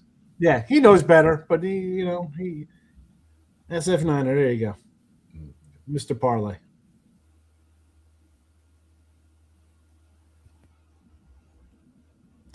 So even if there are one legger, so let's go 2. So that's 44 games. Yeah. And he's at 22 by 1. Oh my goodness. 4 days, 22 parlays. Are the Packers really trying to kick a field goal on the last play of the game, down 16-0? Yes, they are. Yes, they are. Look at that. 4th and 4 from the 5. Let's put some points on the board, baby. We ain't getting shut out. We're not breaking right. The Giants just lost 3 more spots in the draft for next. And the Giants fans really cheering this. Minnesota under 26.5 in-game cashes.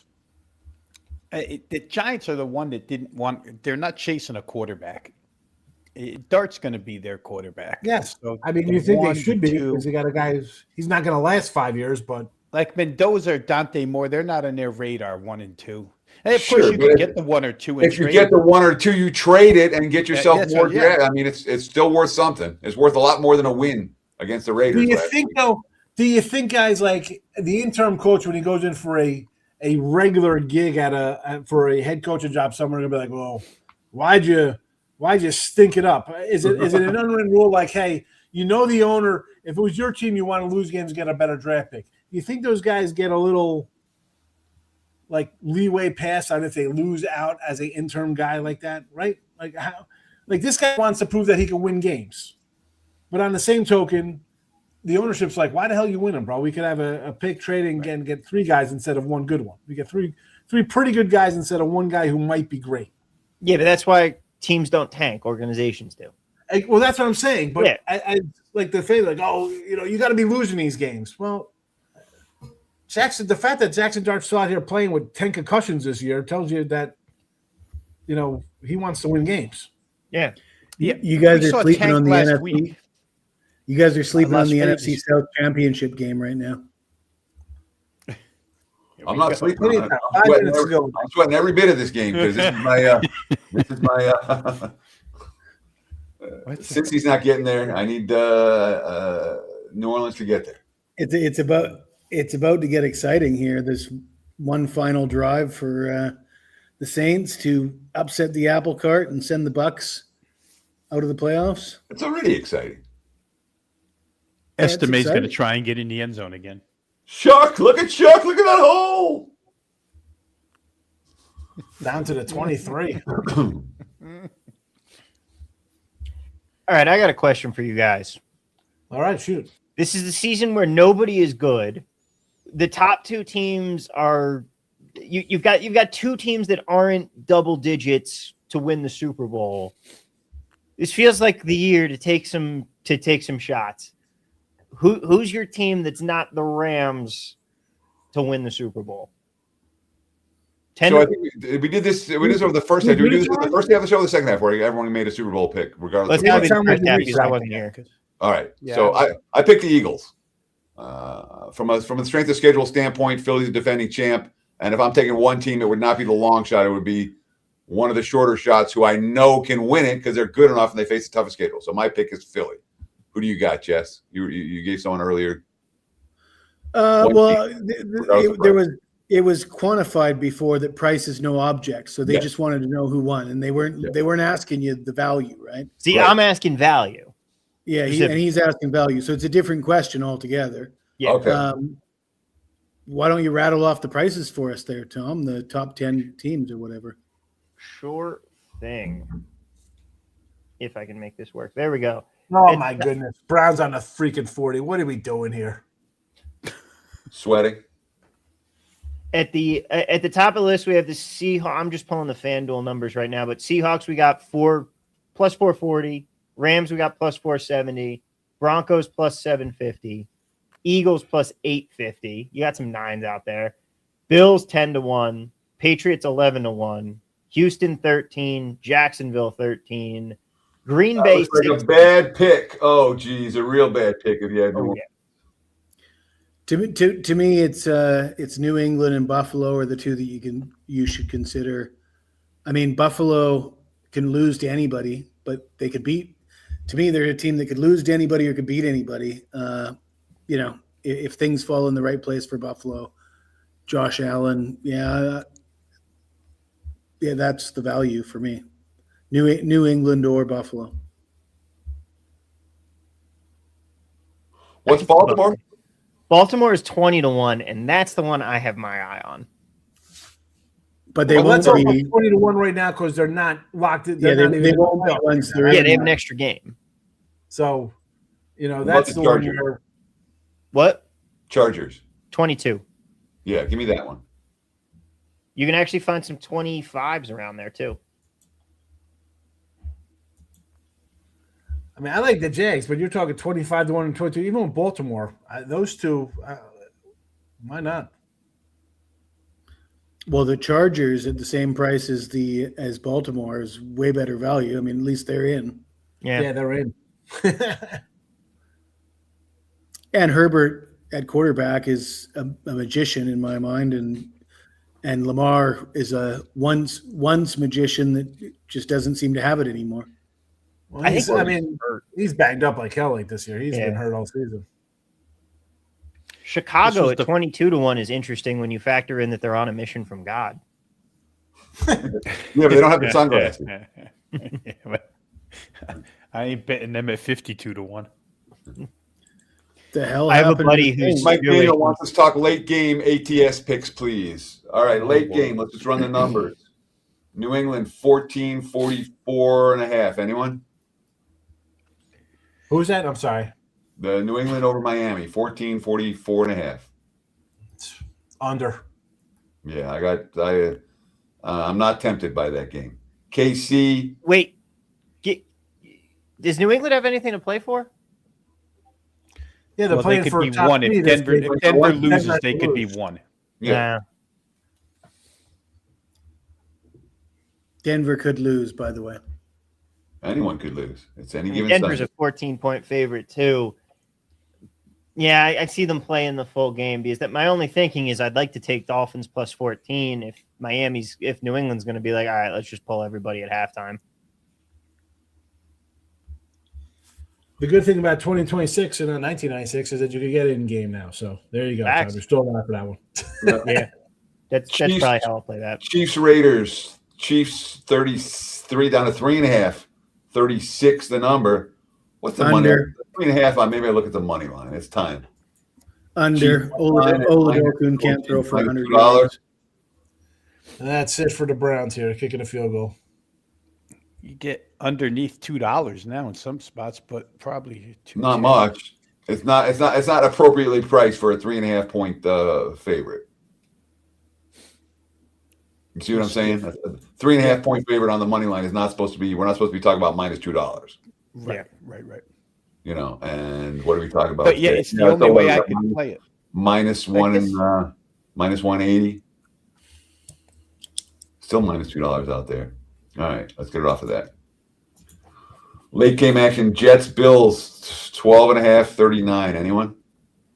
I mean, one of the somebody in the Did he chat miss it? before posted Bills first half. I could agree yeah. with Bills first half. Somebody showed -6. Browns win. Imagine giving up 6 points and losing a game when you score 18 as a defense. Tom. Bills first half is minus 7.5. So the -6 is either a fictional number or a number that's long gone. See, don't be sending us those fictional numbers in the chat. But no, so again, that line is bounced up and bounced down. He could have easily gotten a -6 earlier, and if you did, you got a good number. More power to you. No, But it was the current Bills number is first 7.5. quarter. That's what that guy had. I remember seeing that one.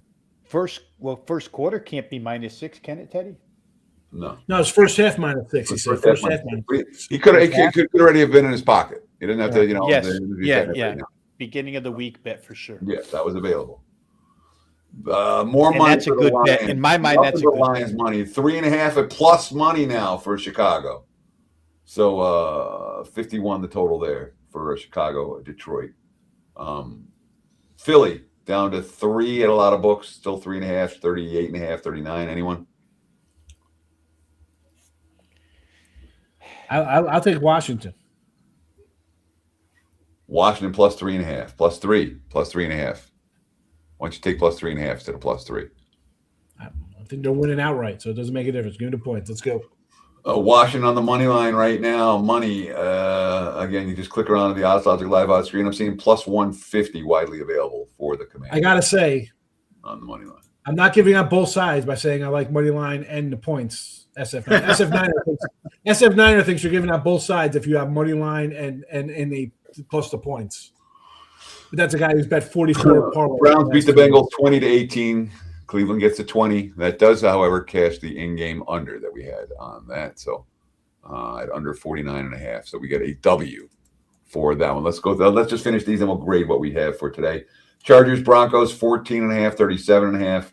Rams 14, 49.5 against Arizona. Anything there?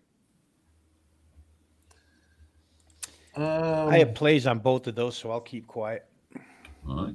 You can check out Rob Vino's. Go to wt.buzz/RV for Rob Vino's homepage and get his late game selections for tonight. And someone was saying, whoever I was saying, going to say, I've got 14.5 with the Chargers. I'll give you 14.5.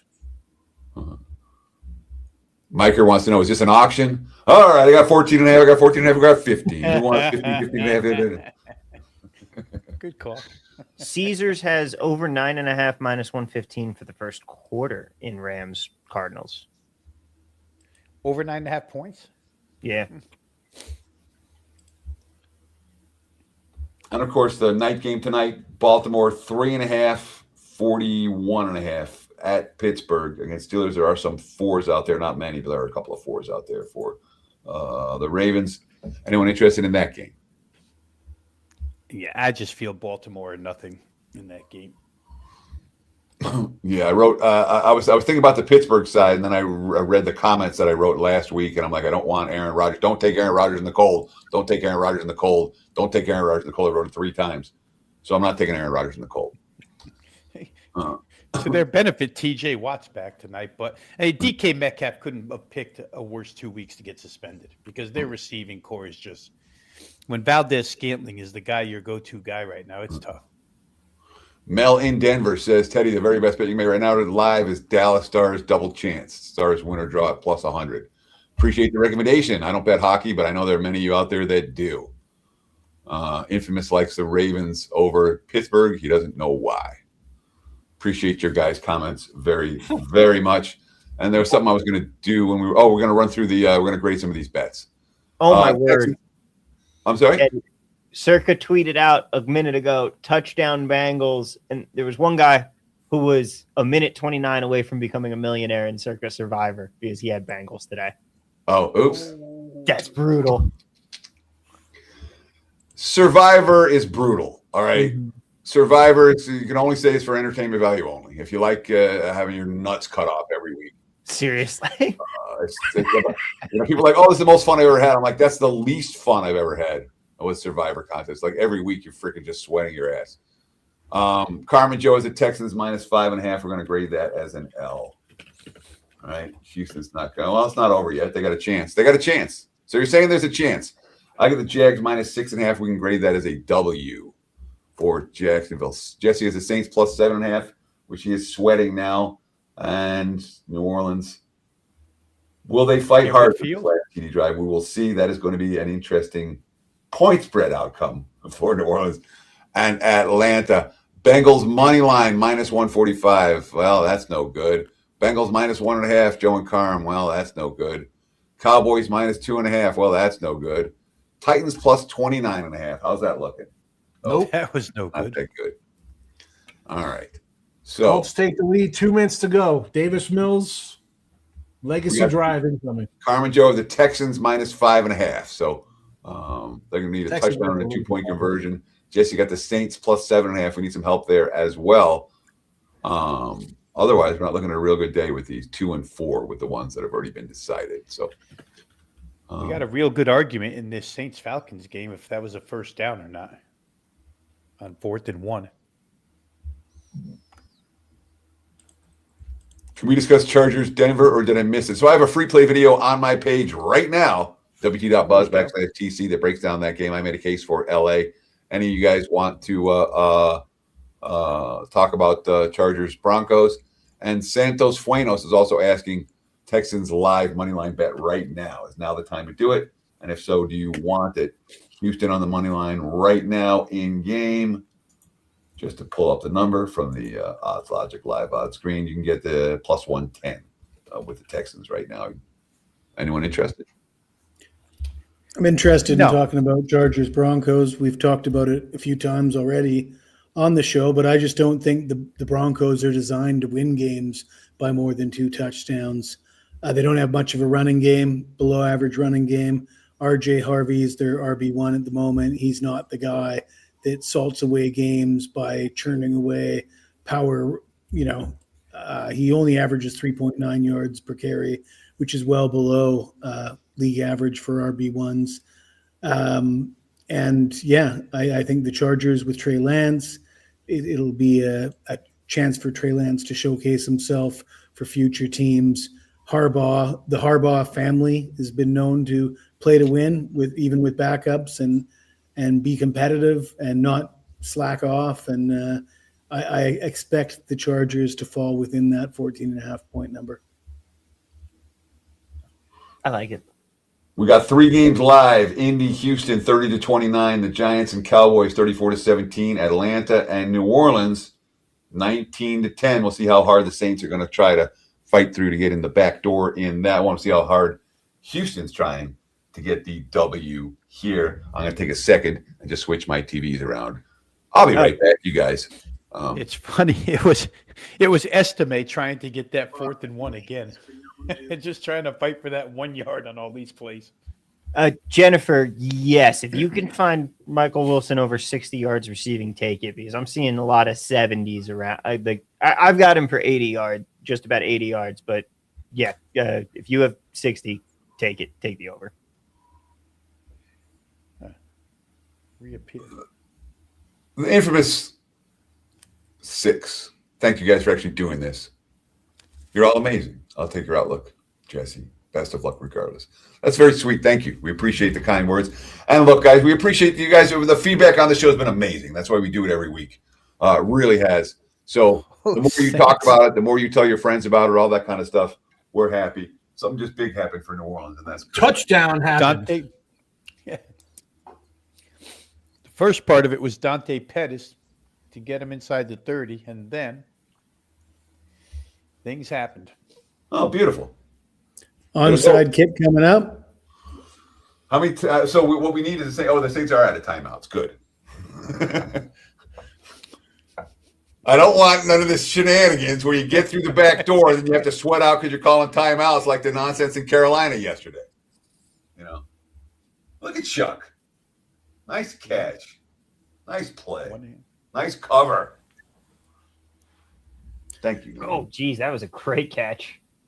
Good teams win, great teams cover. Hell yeah. So the Falcon win puts who in?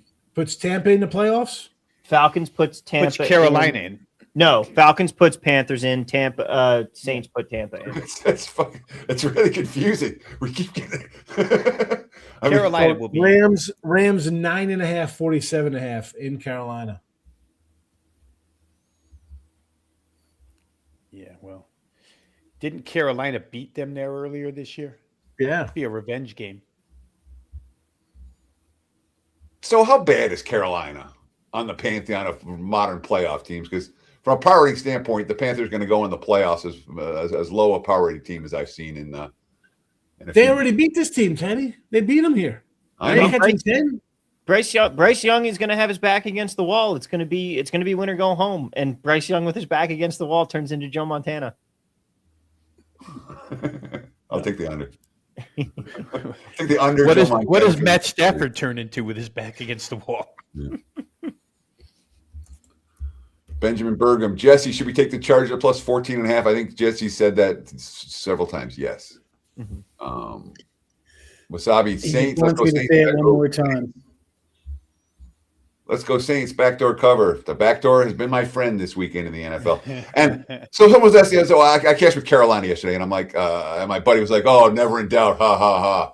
I'm like, dude, I lost every freaking one of these games in October and November. It's like, if I wasn't winning by 6 touchdowns, they would find a way to not cover. So when I get lucky, sometimes I ain't gonna complain about it.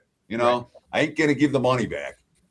You have to be lucky in the NFL. You have to be very lucky in the NFL, or you're not gonna catch as many tickets as you should. Look at Houston fighting. Texans are fighting right now. Someone asked if we should have bet the Texans at plus 110. The answer is yes.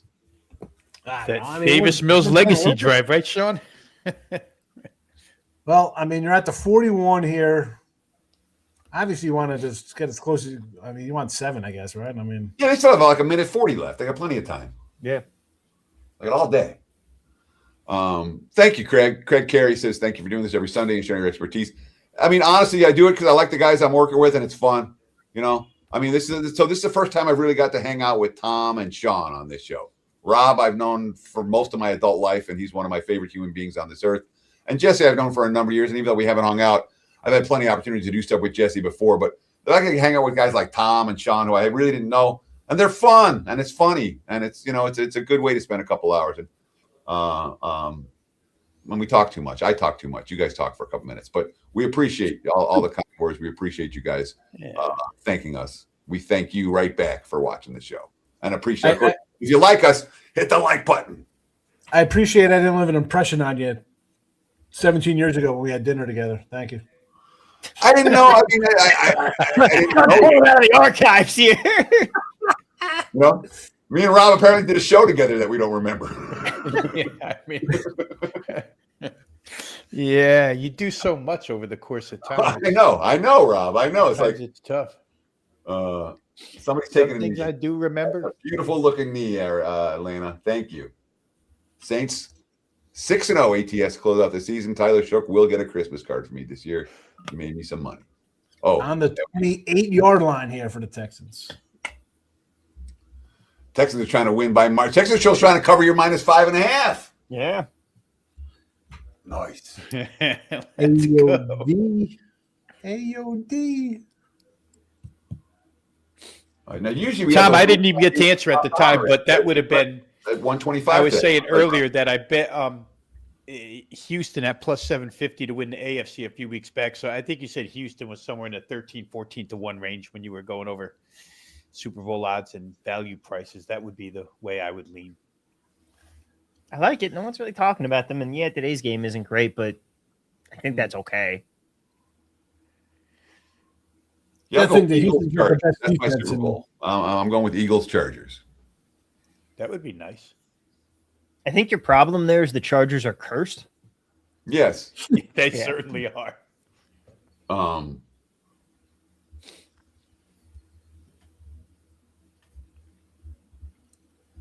But they've been in the Super Bowl before, cursed or not. Yeah. Chargers are going to be at New England, right, next week? Is that how that works out? I tell you what, I could lay. I don't know. So the scenarios, I never pay attention to the scenarios because I don't care. It's like all I care about is, does this game matter, and give me 2 teams in a point spread. Mm-hmm. Well, tomorrow you'll be talking about Chargers Eagles. Yeah, Chargers New England. Yep. Hopefully we do this. I don't know. We're doing this for the play. So this format of this show works a lot better when you got multiple games to talk about. When it's just one game, we kind of beat the horse to death a little bit. That's why we don't do it for Monday Night Football and that sort of thing. So I don't think we're going to be doing it in the postseason. We might, but I haven't heard anything that says that the WagerTalk's doing it. And I would expect that we'll do it again next year, every Sunday for the early games, because when you have a bunch of games to talk about, it makes for an entertaining show. So appreciate, thank you, IUD. And again, if we do have a show next week, we'll certainly let you know via social media. We're actually going to have a new kind of show. It's just going to be Sean Higgs narrating the game, and that way you know everything 5 seconds beforehand and you get some in-game bets in. Teflon Don lost it all, taking the Bucks -3. Thanks. Sorry, man. I was on the other side of that. Actually, if you think take it. watching Prez during the regular season was entertaining, get him in a playoff game. Yeah, he's the same. Yeah. Prez is the same. It doesn't matter. Regular season, none. With Higgs telling him in advance that he's going to lose. Someone's got to give me his number. That. Somebody's got to give me his number. I'm just going to text him randomly during the playoffs next week. Be like, Genius. 10 Wait seconds till on he's the got clock. a 5% on Buffalo or something. Does February miss this? Is that why there's 10 seconds on the clock? What's going to happen here? Houston going for the W. they got it. We got it. It's a big good 32-30. What are these Houston helmets? Yeah, they're in. 12 seconds left, and chance for shenanigans for Indy on the final play of the game. Oh, for sure. Yeah, I Rob, can't you know, what happened. uniforms or not? Honestly, how many teaser cards you think got ripped up on Houston now? I don't know why people would bet teasers in week 18. Kelly was talking about it. I'm like, it's not a teaser week. There's lots of games that are going to be far away from the numbers. Yeah. Teasers are at their best when every point spread is perfect. That's why the NFL is such a good teaser league. That's not actually true, Teddy. What's Teasers are at their best week 1 of the preseason. Second best every other week when they're perfect. Okay. I love those week 1 preseason teasers are my favorite thing in the. That's my best NFL betting week every year. Sweet. Yeah. You tease everybody I'll up to plus like 10 points or something. You just tease all the numbers up. Yeah, you just tease all the totals up or you tease all the totals down and have like a total of 23 in a game. Rob Vino, you're asked from R.S. Levine, 367. Any thoughts on late college basketball games? Anything stand out to you? It was something I was interested in Indiana at 7. At 8.5, I talked myself out of that. And I was looking at the Washington State side at 5.5, and I talked myself out of that, and that's bet up to 7 too. So I really wasn't that close today in college. What about you, Rob? Yeah, without talking about the pair that I have at WagerTalk, I would say the Murray State team total, guys, 82.5. I would look that direction. Again, just a play that I looked at that I think has a little bit of value in it. 82.5 minus, I'm looking at minus 118, minus 120 here. But Murray State's offense has been incredible so far this year. Murray State team total. So we got one play left, meaning one play in this Colts-Texans game before we say goodbye for the season on End Zone Live. We hope you join us again next year. We really appreciate all the the support for this show has been phenomenal, both behind the scenes and in favor and in front of the scenes. And boy, I want to thank all you guys for joining us each and every week. And even if you came in once, we appreciate it. Visit the website, WagerTalk.com. Check out Jesse Schewel. Check out myself, Rob Vino. Tom Viola, where can people find you? Where's your content? You can find me, first off, check out Picks and Parlays, the YouTube channel there. You can see Sean. You can see Jesse on there as well. Be sure to give us a follow, too. It's not competing. It's all under the same family. But you can find me personally at TV at Work on Twitter as well. And Sean? Yep, at Mr. John Higgs on the X. Picks and Parlays with the crew, the Junior League. That's what we're the forgotten bunch. It's all right, Teddy. You'll remember us eventually. Someday. Yeah, so Picks and Parlays. Jesse does a lot of videos. I do a lot of videos there. So again, all under the same umbrella. Come check me out. As Jesse said, I did pretty good last year. We'll see how we do. See how we do this year. Again, I put in the chat earlier, Teddy. You put it up there when we're complaining about I keep track of these tough losses.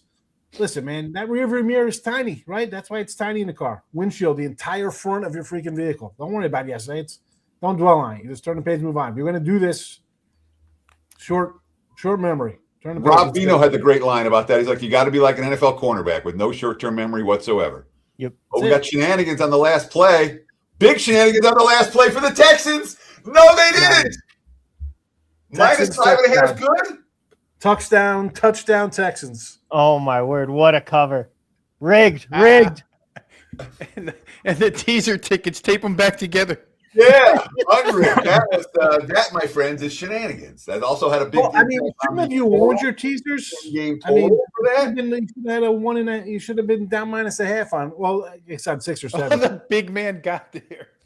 If you do the crazy, 3-team, 4-team big pleaser teasers for 10 points, you'd be safe with a -0.5.